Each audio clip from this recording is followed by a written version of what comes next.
स्वागत है आप सबका दोस्तों मेरे फेवरेट पॉडकास्ट के अंदर, क्योंकि मुझे पता है आज कंटेंट कैसा निकलने वाला है। और जो इंसान मेरे सामने बैठे हुए हैं पहचान की मोहताज बिल्कुल भी नहीं है। और आप जितने भी पॉडकास्ट चैनल जानते हो, मैं तो ब्रैग और बोस्ट कर सकता हूं इस बारे में, क्योंकि मैं इन्हें अपना बड़ा भैया भी कहता हूं। और जितने भी पॉडकास्ट चैनल आप देखते हो, आपको मोस्ट पॉपुलर पे मोस्ट प्रोबेबली आपको यही चेहरा दिखने वाला है। One of the amazing writers, poet, lyricist, author, जिनकी किताबें इतनी वायरल हैं एंड माय फेवरेट हुए इस नई किताब के प्रमोशन में जोर शोर से। आपको प्रमोशन की जरूरत है वैसे भैया? सबको है भाई, कौन से हीरो को उसकी फिल्म के प्रमोशन की जरूरत ये फैक्ट है होती है, लेकिन ये पार्ट एंड पार्सल है। और आप जिस दिन आप अपने सक्सेस या अपनी काम को अन्यथा लेने लगेंगे, if you will start taking it for granted कि अरे मैं हूं, तो उस दिन काम खत्म हो जाएगा। बस अगर आप दिखोगे नहीं तो आप भुला दिए जाओगे। बिल्कुल। तो ये हम एक राइटर के पूरे प्रोसेस में 3-4 स्टेप्स होते हैं। पहला अच्छा सोचना, फिर अपनी क्षमता में अच्छा लिखना, उसके बाद उसको पब्लिशर्स तक पहुंचा के छपवाना, और सबसे ज़्यादा ज़रूरी है आपका आखिरी स्टेज।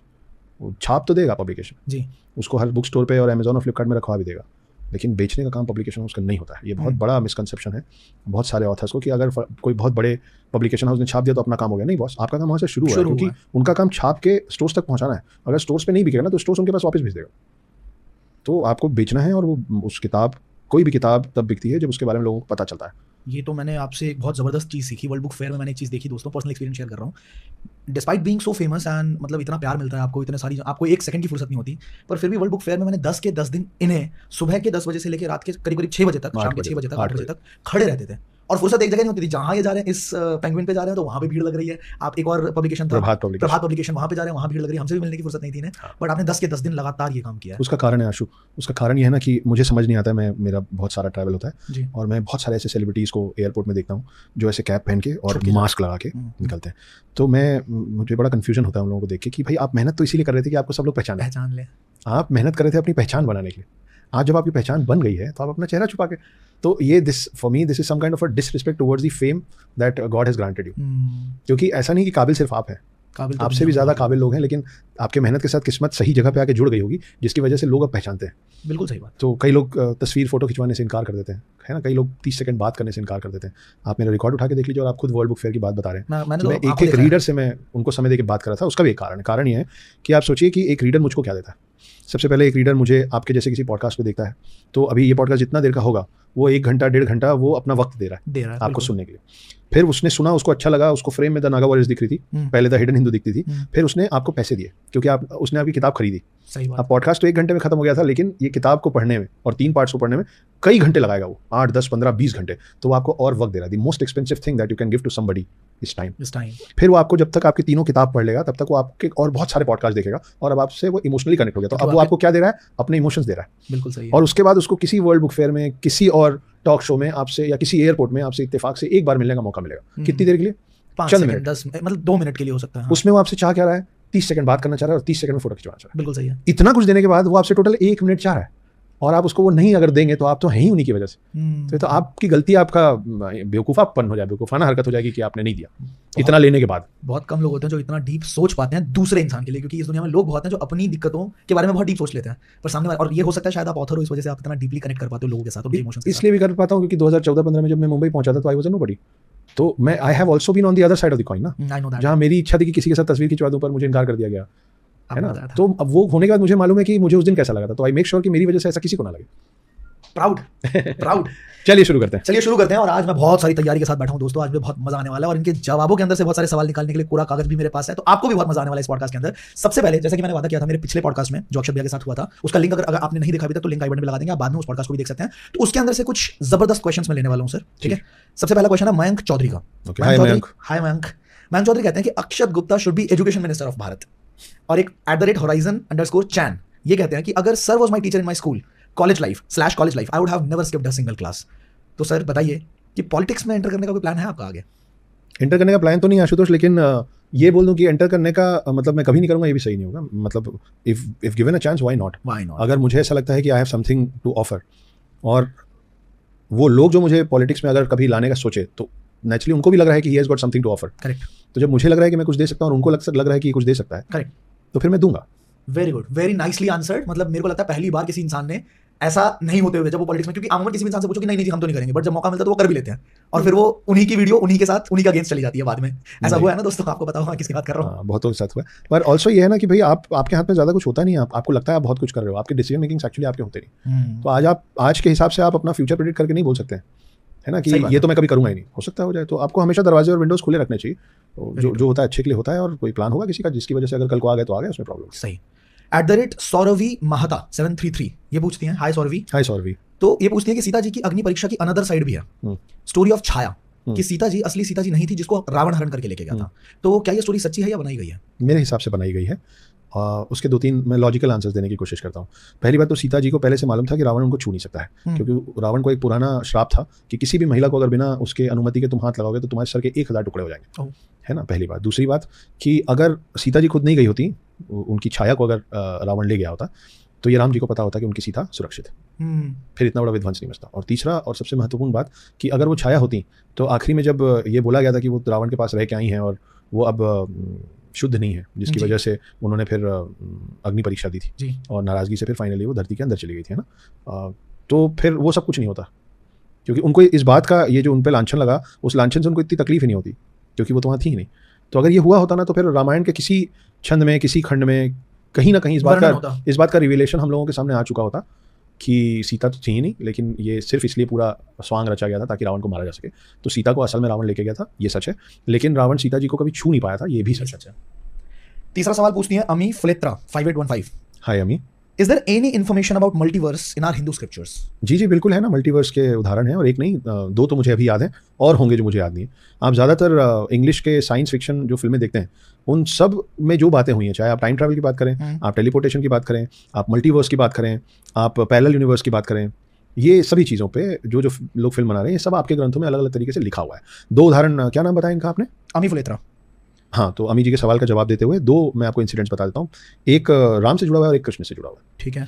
क्या है, जब राम जी अपना शरीर त्यागने वाले थे और विष्णु रूप में वापस वैकुंठ धाम जाना था, जब उनका पूरा कार्यकाल रामायण का यहाँ उनकी पूरी ड्यूटीज निभ गई थी, हनुमान उनसे इतना प्रेम करते थे कि हनुमान बोले कि या तो आप मेरे साथ यहाँ रुकेंगे या मैं आपके साथ वहाँ जाऊँगा। ये दोनों पॉसिबल नहीं था, क्योंकि हनुमान 7 चिरंजीवियों में से एक होने वाले थे जिनको अभी कलयुग तक यहीं रहना था, है ना। लेकिन राम को लौटना था, क्योंकि राम को वापस जाके और फिर कृष्ण रूप में वापस भी आना था। सही बात है। तो हनुमान अपने राम के सामने बिल्कुल बच्चे रहते हैं, मतलब जिद वाले बच्चे भी हो जाते हैं। तो कैसे हम बच्चों को, जब छोटा बच्चा होता है जो अपने पिता को जाना नहीं देना चाहता है, तो हम क्या करते हैं, हम उसको कुछ बुद्धू बनाते हैं, उसका ध्यान कहीं भटकाते हैं और निकल जाते हैं, है ना। तो वैसे ही राम जी ने किया। राम जी ने अपनी अंगूठी उतारी और जमीन के क्रैक के अंदर गिरा दी, और बोले हनुमान मेरी अंगूठी गिर गई बेटा, जाइए लेके आइए। तो हनुमान सूक्ष्म रूप में घुस गए उस क्रैक के अंदर। वो अंगूठी ढूंढते वो इतने अंदर चले गए कि वो पाताल लोक में पहुंचे। जब वो पाताल लोक में पहुंचे तो वहाँ शेषनाग खड़े होकर मुस्कुरा के उनकी तरफ देख के मुस्कुरा रहे थे। तो हनुमान उनको देखे, उनको प्रणाम किए। तो शेषनाग बोले क्या कर रहे हैं आप? तो बोले वो मैं अपने राम की अंगूठी ढूंढ रहा हूँ, गिर गई। तो मुस्कुरा रहे। तो बोले आप मुझे देख कर मेरी बात सुन के मुस्कुरा क्यों रहे? तो शेषनाग ने बोला आपने पीछे पलट के देखिए। तो जब हनुमान पीछे पलटे तो वहाँ पे सेम अंगूठी का एक पूरा पहाड़ बना हुआ था। तो हनुमान कंफ्यूज हो गए, बोले मैं मतलब इसमें से मेरे राम की अंगूठी कौन सी है? तो शेषनाग ने बोला कि इसमें से आपके राम की अंगूठी नहीं, इस जितनी अंगूठियाँ दिख रही हैं सब आपके राम की। तो उनको समझ में नहीं आया। तो शेषनाग ने उनको समझाया कि बहुत सारे वर्स हैं, बहुत सारी पृथ्वी है, और सब में पैरेलली यही चल रहा है। और हर बार, हर पृथ्वी से और हर कल्प में, कल्प क्या होता है, जब चारों युग खत्म होता है, सतयुग, त्रेता, द्वापर, फिर कलयुग। कलयुग के अंत में प्रलय आता है, सब कुछ ध्वस्त हो जाता है। उसके बाद फिर सतयुग शुरू होता है। तो जब फिर सतयुग शुरू होगा तो फिर त्रेता युग में फिर रामायण होगा, फिर से राम आएंगे तो फिर से राम जाएंगे। तो एक पृथ्वी में जितनी बार कल्प हुए और वैसे जितनी पृथ्वी है उन सब में जितनी बार राम आए, हर बार राम हनुमान को इसी तरीके से बुद्धू बना के निकले। लेकिन ऊपर में कितने भी रेल्म्स हो, वो नीचे ऐसा आप स्नोबॉल देखे होंगे ना, जो ऊपर में इतना बड़ा रहता है लेकिन वो अंदर जाते जाते छोटा हो जाता है, कॉर्नर हो जाता है, जैसे वो आइसक्रीम के कोन जैसी बात है। तो ऊपर बहुत सारे अर्थ्स हैं स्पेस में, लेकिन वो सब जाके एक ही जगह पे उसका पाताल है। अच्छा। तो आप अगर छोटे छोटे आप पॉकेट सोचे तो आप किसी भी पॉकेट से कुछ गिराएंगे तो पहुंचेगा उसी कोने में। तो वो सारे रेल्म्स में जब राम जी ने ये किया था तो अंगूठी वहीं जाके पहुंची थी, और ये एक हनुमान पहुंचे थे जो अभी इस कल्प के हमारे त्रेता युग के हनुमान कहलाते। तो ये एक कहानी है। दूसरी तो ये राम जी की कहानी हो गई। कृष्ण जी की कहानी पे आ जाते हैं। तो कृष्ण जी की कहानी ये हुई थी कि सब कुछ महाभारत वगैरह सब कर लेने के बाद कृष्ण अपने द्वारका में बैठ के बांसुरी बजा रहे थे, ठीक है, अपने सिंहासन में बैठ के। अब सिंहासन है और राजपाट है तो फिर द्वारपाल भी होंगे। तो वहाँ द्वारपाल खड़े थे और ब्रह्मा, स्वयं ब्रह्मा भगवान उनसे मिलने आए। तो वो द्वारपाल ने रोक दिया। तो बोले आप कृष्ण को बताइए कि ब्रह्मा उनसे मिलने। तो द्वारपाल अंदर गए और कृष्ण जी को बताया कि ब्रह्मा जी मिलने हैं। तो कृष्ण जो बांसुरी बजा रहे थे वो रोक के उन्होंने मुस्कुरा के पूछा कि उनसे जाके पूछ के आओ कौन वाले ब्रह्मा है वो। तो उसको समझ में नहीं आया, लेकिन क्या करे, जो बोला गया करना पड़ेगा। ये बाहर आए और बोले कि कृष्ण जी पूछ रहे हैं आप कौन वाले ब्रह्मा है। तो ब्रह्मा जी का ईगो हट हो गया। ऐसे कैसे पूछ दिया कि ब्रह्मा कौन वाले, मतलब क्या एक ही ब्रह्मा है, मैं ही हूँ ब्रह्मा, हटो यहाँ से। और धड़ धड़ वो अंदर चलेगा। बोले ये किस तरीके का सवाल है? तो कृष्ण जी, हमको पता है, हमको लगता है कि पूरे महाभारत में, अपने पूरे जन्म में कृष्ण जी 2 बार अपना विकराल रूप लिए थे, विष्णु का रूप लिए थे। एक बार तब लिए थे जब दुर्योधन ने बोला था कि बांध लो इस ग्वाले को, जब वो 5 गांव मांग के युद्ध को टालने के लिए आए थे ना, तो उस समय वो गुस्से से बड़े हो गए थे, तो विष्णु रूप दिखा था उनका सबको। जो उस दरबार में जो अच्छे लोग थे उनको विष्णु रूप दिखा था, जो बुरे लोग थे उनके सामने इतनी ज्यादा रोशनी आ गई थी कि उनमें से कोई देख नहीं पाया। दूसरी बार कृष्ण विष्णु का पूर्ण रूप लिए थे जब अर्जुन को गीता का सार देना था, लेकिन ये 2 बार नहीं हुआ है, टोटल 3 बार हुआ। तीसरी बार यहाँ होता है जहाँ ब्रह्मा आके इस तरीके से उनसे पूछते हैं और वो अपना पूरा विष्णु रूप लेते हैं, और जो हम नेकेड आई से नहीं देख पाते हैं वो सारे रेल्म ब्रह्मा जी के सामने खोल देते हैं। तो आप इमेजिन करो कि बहुत विशाल का शरीर खड़ा है विष्णु का, और विष्णु के घुटने तक नहीं आ रहे ब्रह्मा जी अपने हाइट पे, और जब वो ऊपर देखते हैं तो स्वांस पे, मतलब अपने वो पक्षी के ऊपर बहुत सारे ब्रह्मा उड़ रहे थे, और सारे ब्रह्मा विष्णु जी को प्रणाम करते हैं। तो किसी का 3 सर है, किसी का 4 सर है, किसी का 2 ही सर है, क्योंकि जिसने जितनी गलतियां की शिव जी ने उतने गले उनके काट रखे थे, क्योंकि वो सब भाई ब्रह्मा है। हमारे ब्रह्मा ने एक गलती की थी तो उनका शिव जी के एक रूप ने अपने नाखून से उनका एक सर काट दिया। तो जिसने ज़्यादा गलती की थी उससे ज़्यादा सर, जिसने एक भी गलती नहीं की उसके सारे सर थे, 3 सर थे। तो ब्रह्मा जी ने सारे दूसरे ब्रह्मा को देखा। अब ब्रह्मा कौन होता है? ब्रह्मा से ब्रह्मांड होता है, तो एक ब्रह्मा होगा तो एक ब्रह्मांड, लेकिन कई ब्रह्मा है मतलब कई ब्रह्मांड, मल्टीवर्स वो है, कई ब्रह्मांड मतलब मल्टीवर्स। तो ये अमी का जवाब थोड़ा लंबा था, लेकिन हाँ ये है जवाब। तो अमी आपको आपके सवाल का जवाब मिल गया होगा आई एम श्योर। और मल्टीवर्स का जो कंसेप्ट है वो हमारे हिंदू स्क्रिप्चर से ही निकला है। हाँ, वो वेस्टर्न, वो हॉलीवुड नहीं लाया मल्टीवर्स का कॉन्सेप्ट, वो भी उसकी भी रचयिता आप ही हैं। चलिए, एक क्वेश्चंस बहुत ज़्यादा आए थे हमारे पॉडकास्ट के पिछले पॉडकास्ट के कमेंट्स में, लेकिन एक क्वेश्चन जो बार बार आया था रिलेशनशिप्स के ऊपर थोड़ी सी बात मैं करना चाहूँगा, क्योंकि बहुत सारे क्वेश्चन थे रिलेशनशिप्स के बारे में। कि एक कहावत है ना कि if you love a flower you do not plug it, है ना। आप if you like it you plug it, if you love it आप प्लक नहीं करोगे, आप उसको पानी दोगे, आप उससे प्यार करोगे, है ना। तो रिलेशनशिप्स में कुछ स्क्रिप्चर्स की भी बात बताइए कि पहले के ज़माने में क्या ऐसे त्याग और समर्पण के क्या एग्जाम्पल्स हैं जो प्यार क्या होता है उसको अच्छे तरीके से डिस्क्राइब करते हैं कि वाकई में प्यार क्या होता है। देखिए, एंशिएंट स्क्रिप्चर्स की कहानियों में जाने से पहले आप लोगों के एज ग्रुप के हिसाब से मैं 2-3 चीज़ें आप लोगों को समझाना चाह रहा हूँ जो मुझे मेरे आसपास आजकल दिखता है कि बहुत रेगुलरली लोग रिश्तों में क्या गलती कर रहे हैं। This specially for youngsters like you, newly married, 2-4 साल की शादी हुई है, शादी होने वाली है, स्कूल कॉलेज में हो और अफेयर में हो, उन लोगों के लिए ये मेरा थॉट है जी। आपको और मुझे ये समझना पड़ेगा आशुतोष कि जिसको जो करना होता है ना, अगर चीटिंग करनी होगी ना, तो चीटिंग करने के लिए, रिश्तों में बोल रहा हूँ मैं, है ना, स्पेशली गर्ल बॉय की बात कर रहा हूँ, हालांकि हम रिश्तों में बाकी सारे रिश्तों पे भी बात करेंगे। आपको और मुझे ये समझना पड़ेगा कि जिसको चीटिंग करनी होती है ना वो कर ही लेता है, उसके लिए होटल का रूम होना या रात होना ज़रूरी नहीं, ठीक है। तो आप किसी पे फुल टाइम चेक नहीं रख सकते, आप सिर्फ अपना दिमाग खराब करेंगे। There is a very big difference between protection and suffocation. True, है ना। आप प्रोटेक्शन के नाम पे जब सामने वाले शख्स को सफोकेट करने लग जाते हैं, तब आपका रिश्ता टूटने लग जाता है। There is a very big difference between concern and control. ये जो होता है ना कि मुझे चिंता हो रही है, कहाँ हो तुम, फोन क्यों नहीं उठा रही थी, वो एक लेवल तक कंसर्न होता है। उसके बाद वो कंसर्न आपके दिमाग में, और खास करके आप जिससे सवाल पूछ रहे हो उसके दिमाग में वो कंट्रोल की शक्ल लेने लग जाता है कि मुझे उसको सब बताना पड़ेगा क्योंकि वो गुस्सा हो जाता है या हो जाती है ना। तो वो फिर आप कंसर्न शो नहीं कर रहे हो कि अरे 10 बज गया तो तुम घर क्यों नहीं पहुंची। सही बात है, वो आपके बराबर है, उसने आपको चुना है तो उसको मालूम है वो क्या कर रही है ना। तुम इससे क्यों मिल रही हो, तुम इसके साथ क्यों हो, ये जो सवाल होता है ना, फलाने से दूर रहो, ये कंसर्न नहीं होता है, फिर ये कंट्रोल हो जाता है, समझ रहे हो आप। तो there is a difference between protection and suffocation. आप सोचिए कि मैं आपको अभी हक करूं तो आपको अच्छा लगेगा, पर मैं हक करके आपको दोनों तरफ से जकड़ने लग जाऊं तो आपको सफोकेशन होने लग जाएगा। करेक्ट है ना, करेक्ट। तो वही जो हग और जकड़ने का जो फर्क है ना, वही फर्क होना चाहिए प्रोटेक्शन में और सफोकेशन। आप प्रोटेक्शन के नाम पे किसी को सफोकेट करेंगे तो आपसे दूर हो जाएगा, फिर अगली बार जब आप जेन्युइनली भी हक करने आएंगे तो बोले भाई दूर से रह ले भाई, मेरे को सफोकेशन नहीं चाहिए। और वही फर्क है कंसर्न और कंट्रोल में, कि आप कंसर्न का लबादा उड़ा के, आप कंसर्न का मास्क पहना के सामने वाले को कंट्रोल करने की कोशिश, तुम ये मत खाया करो, मुझे पसंद नहीं है। अरे तुमको पसंद नहीं तो तुम मत खाओ। हाँ, इसका उल्टा क्यों नहीं कर लेते हो फिर? अगर आप ये सोचिए, मान लीजिए कि मैं नॉनवेज खाता हूँ फॉर एग्जाम्पल, और आप मेरे छोटे भाई, अब ये किसी भी रिश्ते पे लागू हो सकता है, ठीक है। यहाँ से जो मैं बोल रहा हूँ, आप हैं जो वेज खाते हैं, ठीक है, मुझे नॉनवेज खाना पसंद है, या आपको ड्रिंक करना पसंद है और मुझे ड्रिंक नहीं पसंद है, ठीक है। मैं आपको बोल रहा हूँ यार तू ड्रिंक मत किया कर, मुझे नहीं पसंद। अगर आप इसका उल्टा करने लग जाए, तो अगर आप बोलने लगे कि यार तू भैया आप ड्रिंक किया कीजिए क्योंकि मुझे पसंद है, तो जितना गलत ये हो जाएगा कि आप इसलिए ड्रिंक कीजिए भैया क्योंकि मुझे पसंद है ड्रिंक करना, उतना ही गलत ये है कि आप ये इसलिए मत कीजिए क्योंकि मुझे पसंद है। समझ गया, आप समझ रहे? बिल्कुल सही। तो अगर मैं आपसे ये नहीं कह रहा हूँ कि तुम भी नॉनवेज खाओ, तो मैं आपसे ये चीज़ पे जिद इसीलिए नहीं कर रहा हूँ क्योंकि मुझे आपकी जिद नहीं चाहिए कि तुम ये खाओ या तुम ये मत खाओ। तो एक बड़ी पुरानी कहावत है कि आप रूप भोजन और पररूप श्रृंगार। हाँ, कि अपने पसंद का खाना चाहिए, दूसरे की पसंद का पहनना चाहिए, दिखना चाहिए, ठीक है। तो आपका आचरण किसके प्रति क्या है उस पर फिर भी सामने वाला बोल सकता है कि मुझसे ये व्यवहार मत किया करो, मुझे पसंद नहीं, क्योंकि उस व्यवहार में वो इन्वॉल्व हो गया। करेक्ट है ना। अगर मैं दोस्ती यारी में आके जब आपसे मिलता हूँ पीठ में जोर से मार देता हूँ, वो तो मेरे साथ एक कहानी हुई है, इस पर मैं बताऊंगा, ठीक है। तो जब कई लोग इसी तरीके से मिलते हैं, कई लोगों की आदत होती है कि आते साथ ना मजाक करते करते गाली दे देना। हाँ, उसमें अगर आप बोलेंगे ना मुझसे इस तरीके से मत मिला कर, मुझे पसंद नहीं, तो ठीक बात है, क्योंकि वो जो हो रहा है आपके साथ हो रहा है, यू आर इन्वॉल्व। लेकिन मैं अपने पर्सनल जीवन में, अपने व्यक्तिगत जिंदगी में क्या कर रहा हूँ जिससे आपको कोई असर नहीं पड़ रहा है, उस पर आप अगर हस्तक्षेप करेंगे तो इसका ये मतलब नहीं है कि मैं वो करना छोड़ दूंगा, फिर मैं आपसे वहीं से फिर झूठ बोलना और छुपाना शुरू होगा। बहुत सही। फिर कई बार इसीलिए परिवारों में या एक गृहस्थ जीवन में होता है कि हस्बैंड घर पहुंचता है और पत्नी तुम पी के आए हो, तो बोलता नहीं मैं नहीं पी के आया, छोटा सा झूठ है पर झूठ बोलना पड़ रहा है उसको। तो क्या आपके बोलने से उसने पीना छोड़ दिया? नहीं छोड़ेगा। और अगर बहुत ही ज्यादा प्रेम होगा और वो छोड़ भी देगा, उसका मन तो था ना करने का, तो मन से तो नहीं छोड़ा ना वो, तो फिर उसको तब तक करने दो जब तक उसके मन से सच में ना हट जाए। नहीं तो वो बाद में, अभी तो प्यार में मान गया, फिर किसी दिन जिस दिन गुस्से में होगा ना उस दिन, और वो जो 5 बार वो नहीं पिया ना, छठी बार एक बार में पी के आएगा वो। तो जिसको जो करना होता है कर लेता। लेकिन इस पे एक मैं उनकी तरफ से सवाल पूछता हूँ, जैसे जो लोग कंसर्न दिखाते हैं लेकिन वो हाँ वो हो जाता है, वो डेलिबरेट नहीं होता लेकिन अनजाने में वो कंट्रोल हो जाता है। जैसे मान लीजिए कि कोई किसी को खाना पसंद है बट उसके पार्टनर को पता है कि यार ये जो खाना चाहता है, बार बार बर्गर खाना चाहता है मान लीजिए, तो ये इसकी हेल्थ को इफेक्ट करेगा, and because I love him, because I love हर, तो मैं नहीं चाहता कि इसकी हेल्थ पे इस तरह का इफेक्ट डाले। तो वो धीरे धीरे उसके सबकॉन्शियस में फीड करता रहता है कि भाई नहीं खाओ, अच्छा नहीं होता, बुरा होता है। तो वो तो आप इसी को एग्जाम्पल के तौर पर लेते हैं कि एक लड़की है, उसने अपने लड़के को पास्ट में उसकी हरकतों की वजह से देखा हुआ है कि इसने गलतियां करी हुई हैं, ऑल्दो वो सुधर गया बट उसके दिमाग पे एक बहुत इंप्रेशन है ऐसा किया, इसने पहले भी ऐसा किया हुआ है। जब इनफैक्ट जब वो रिलेशनशिप में भी नहीं थे, सपोज उससे पहले ही उसने अपने कर्म तो बताता ही है, इंसान नया नया आता है तो उसको पता नहीं होता, वो अपनी डूड वाली हरकतें करता है, सारी चीजें बता देता है। तो जब वो बताता है तो उसके दिमाग पे एक इंप्रेशन आता है कि अगर ये ऐसा था तो क्या ऐसा करेगा, और उस डर की वजह से वो सामने वाली पॉसेसिव हो जाती है। मैं सिर्फ ऑडियंस का पर्सपेक्टिव समझ के आपसे ये सवाल पूछना चाहता हूँ, तो ऐसे केस में इस इंसान को क्या समझना चाहिए?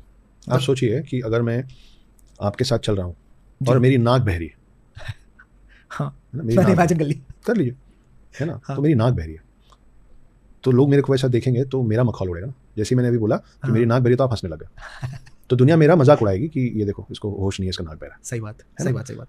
वहां पे अगर आप मुझको बोलेंगे कि नाक पोंछ लो तो वो कंसर्न ही होगा, हाँ है ना। लेकिन उसी को आप हर बार जब मैं निकलूं, आप नाक पोंछ लीजिए प्लीज, नाक पोंछ लो, या फिर आप अपने हाथ से रगड़ के रोज उसका नाक पोंछेंगे तो छिल जाएगा भाई उसका नाक। तो हर चीज ना एक बैलेंस में ठीक लगता है। आप अगर मैं आपको ये बोल रहा हूँ कि आशुतोष मुझे नॉनवेज पसंद नहीं है, तो मैंने एक बार इन्फॉर्म कर दिया कि मुझे नॉनवेज नहीं पसंद है, मुझे तो मैं शायद आपको इसलिए बोल रहा हूँ कि आप किसी दिन मुझे इंसिस्ट ना करें, खा के तो देखो यार बहुत टेस्टी होता है ना। वहां तक जब तक है ना वहां तक ठीक है, लेकिन जिस दिन मैं आपकी थाली में झांक के बोलूंगा ना कि अपनी थाली से निकाल दो क्योंकि मुझे पसंद नहीं है, तो गलत है। तो ये जो फर्क है ना, ये हर किसी को इंडिविजुअली अपने अपने रिश्ते में खुद समझना पड़ेगा कि क्या कंसर्न है और क्या कंट्रोल और क्या प्रोटेक्शन है और क्या सफोकेशन। नाइस।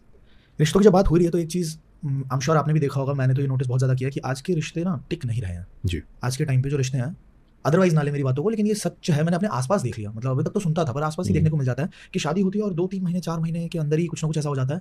गलती किसकी होती है, हम किसी की पर्सनल लाइफ में तो है नहीं, बट ये सच है कि चीज़ें टिक नहीं रही हैं। तो रिश्तों को बचाने के लिए आप, चूंकि आप बहुत डीपली सोचते हो और बात करते हो, इसलिए मैं आपसे पूछना चाह रहा हूँ और इनको बताना चाह रहा हूँ, रिश्तों को बचाने के लिए क्या करना चाहिए? मैं सिर्फ डीपली सोचता नहीं हूँ, मैं रिश्ते खोया भी हूँ। खोए भी हैं आप? तो मैं रिश्ते खो के भी सीखा हूँ कि रिश्ते क्यों बिगड़ते हैं और फिर क्यों बिछड़ते हैं, है ना। तो ये भी एक प्रोसेस है कि पहले रिश्ते बिगड़ते हैं फिर बिछड़ते हैं। तो होता क्या है ना कि जैसा आपने बोला कि मुझे नहीं पता गलती किसकी होती है, मुझे पता है गलती किसकी होती है।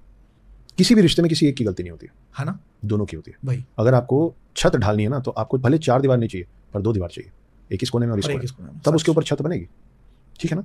तो जैसे कोई चीज़ बनाने के लिए दो दीवारों की या 2 हाथों की जरूरत होती है, वैसे किसी चीज़ को बिगाड़ने के लिए भी 2 लोग लगते हैं। किसी एक की गलती से घर नहीं टूटते हैं, रिश्ते नहीं टूटते हैं। कोई पिता ये नहीं बोल सकता, भले पब्लिकली बोल ले, है ना, कि पूरी गलती उसकी थी, लेकिन कहीं ना कहीं उस पिता को मालूम रहेगा कि बेटे के साइड कुछ गलतियां मेरी तरफ से भी थी। जैसे गुस्से में पिता हाथ उठा दिया, है ना, उस थप्पड़ का क्या छाप छूटा वो पिता को शायद कई सालों बाद समझ में आएगा। सच। प्लस क्या होता है कि आप बड़े हैं और क्योंकि आप बड़े हैं आप एक शब्द बोलने से हमेशा गुरेज करेंगे, वो है माफ़ी, सॉरी।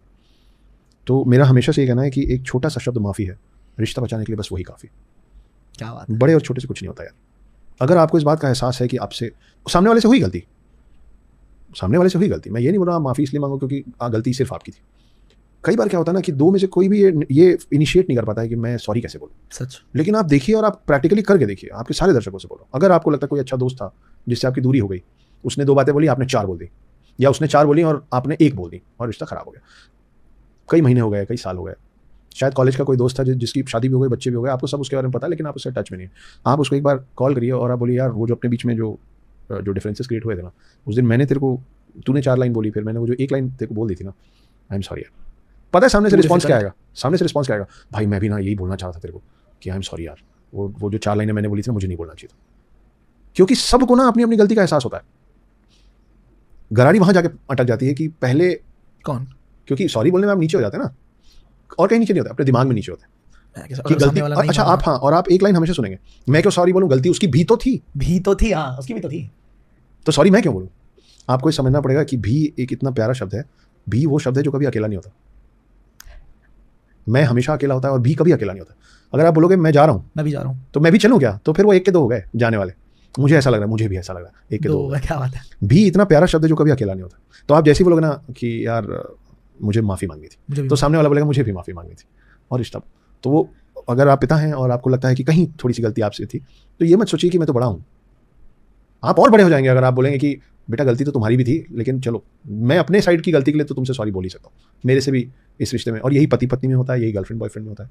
गलती हो गई तो हो गई यार, इंसान ही तो इंसान हो, और एक गलती कर दी तो अपने आप को इंसान मान के माफ़ी मांग लो। मैं बहुत बार माफ़ी मांग चुका हूँ, बहुतों से माफ़ी मांग चुका हूँ। कुछ ने माफ़ किया, कुछ ने नहीं भी किया। कईयों ने मुझसे माफ़ी मांगी, कुछ को मैंने माफ़ किया, कुछ को नहीं भी किया। लेकिन जिनसे मैंने माफ़ी मांगी, जिन्होंने माफ़ कर दिया, उनसे रिश्ते सुधर गए। जिन्होंने माफ़ नहीं भी किया ना, आज की डेट में मेरे को इस बात का सुकून है यार कि मैंने माफ़ी मांग ली थी। अब मेरे को ऐसा लगता है कि मतलब एक होता है ना कि मुझे जो करना था ना अपनी तरफ से मैंने किया, वो मेरे को, मेरे साथ मेरा सेटिस्फैक्शन। आप समझ रहे हो। तो सीधी सी बात है कि एक छोटा सा शब्द माफ़ी है, रिश्ता बचाने के लिए उतना ही काफ़ी है। लेकिन जब मैं ये 2 लाइन बोल रहा हूँ ना कि रिश्ता बचाने के लिए उतना ही काफ़ी है, तो ये माफ़ी का मतलब सिर्फ ये नहीं कि एक इंसान मांग रहा है माफ़ी। रिश्ता बचाने के लिए ये भी जरूरी है कि जब आपसे कोई माफ़ी मांग रहा है तो आप उसको माफ़ भी करो। आप समझो, वो दोनों तरफ से है। ऐसा आप इतना प्यार बांटते हो, मतलब बांटते भी क्या हो, वो आपका नेचुरल है। वो आपका नेचुरल है। मतलब I have been with you, मैं एयरपोर्ट्स पे भी आपके साथ रहा हूँ कई बार, मैंने देखा है आप लोगों से व्यवहार करते हुए, मैंने अपने लिए आपका प्यार देखा है, इसीलिए आप मेरे फेवरेट ह्यूमन बीइंग हैं। मैं कभी कभी सोचता हूँ कि जिनको आप अपने हाथ पे भी लेके चलते हैं और अपने दिल में भी लेके चलते हैं, आपके सुपुत्र जी, वो कितने खुशकिस्मत हों अगर मतलब अगर सिर्फ उनको आपका प्यार एक्सपीरियंस करने को भी मिले। तो मैं ये जानना चाहता हूँ, मिले आप उस पॉडकास्ट पे जो हमारी बात हुई थी, उसके बाद आप अभी तक मिल पाए हो आराध्या से? नहीं आशुतोष, जब आपसे पॉडकास्ट में बात हुई थी तब 9 साल हो गए थे। आज जब आप और मैं आमने सामने बैठे तो 10 साल हो गए।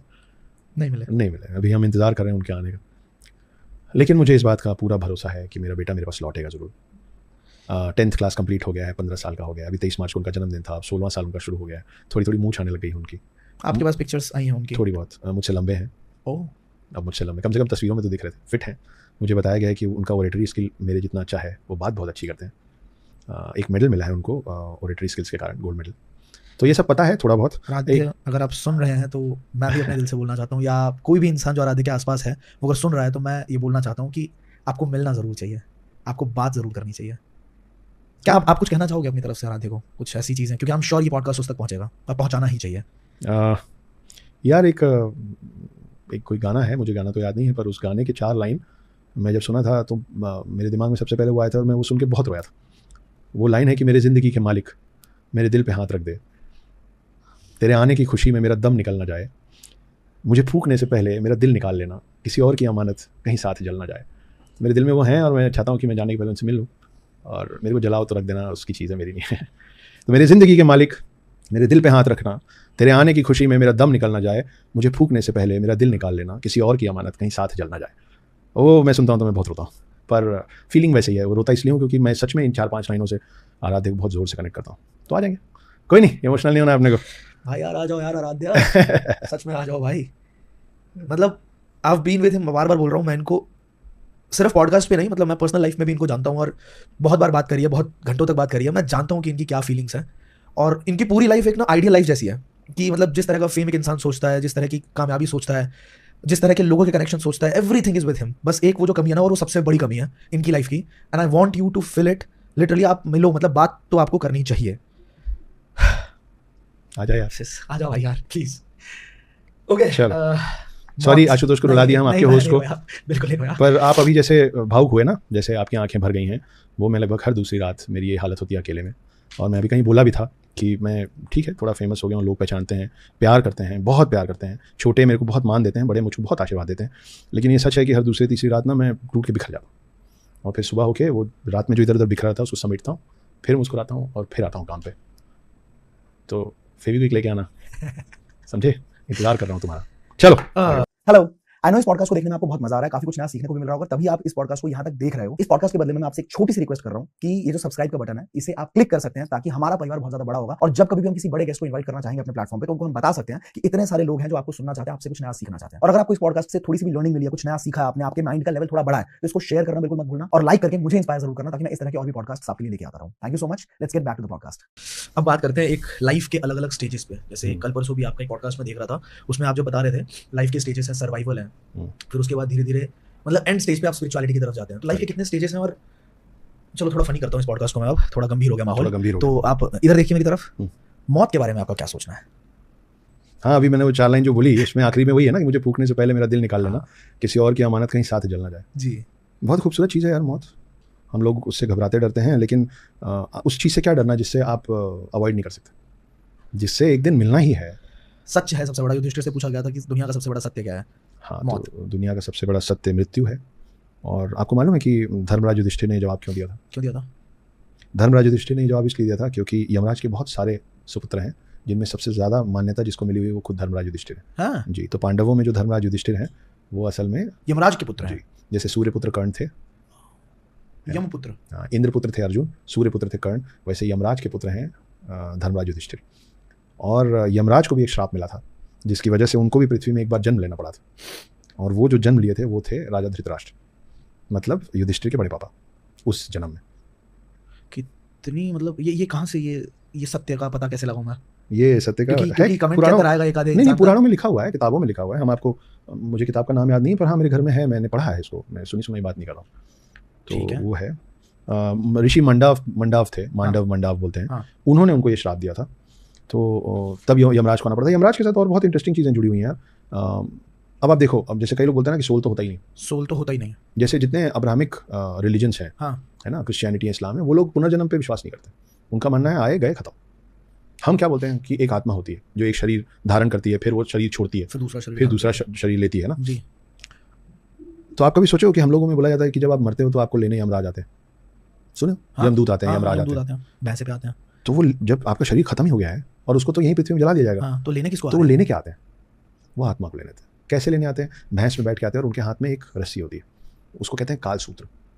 वो उस काल सूत्र में आपकी आत्मा को बांध के आपके शरीर से बाहर खींचते हैं, तब जाके आपको साइंटिफिक लैंग्वेज में मृत घोषित किया जाता है।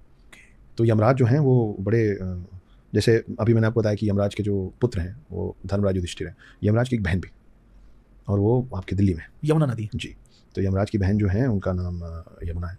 और यमराज के जब आप राज्य में पहुंचते हैं, उसको यमपुरी भी बोलते हैं जी, है ना, यमलोक भी बोलते हैं, तो वहाँ पे 4 आंखों वाले कुत्ते बैठे हुए हैं। 4 आंखों वाले कुत्ते बैठे हुए।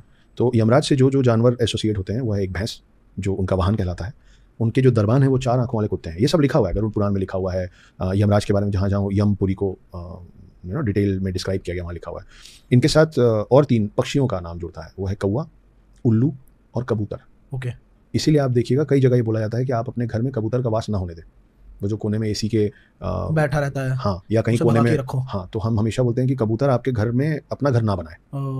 सुना है ना आपने? हाँ। उल्लू से डर लगता ही। हाँ। उल्लू रात का प्राणी है, थोड़ा डार्क फोर्सेस है उसमें, और आप मतलब जितने भी ऐसे पक्षी जो आपको आराम से दिखते हैं ना, उन सबको आप पालना सीख गए।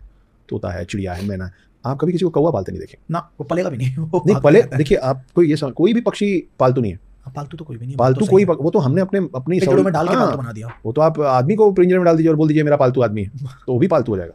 वो रिलेशनशिप की बात अभी हमने पीछे करी भी, वो पालतू के साथ साथ फालतू भी हो जाएगा, है ना, क्योंकि फिर वो किसी काम का नहीं बचेगा। सही बात। तो पक्षी का काम है उड़ना, जब आप उसको पिंजरे में डाल देते हैं तो फालतू हो जाता है, क्योंकि फिर वो एक लौती चीज जो करता है आप उसको करने नहीं दे रहे।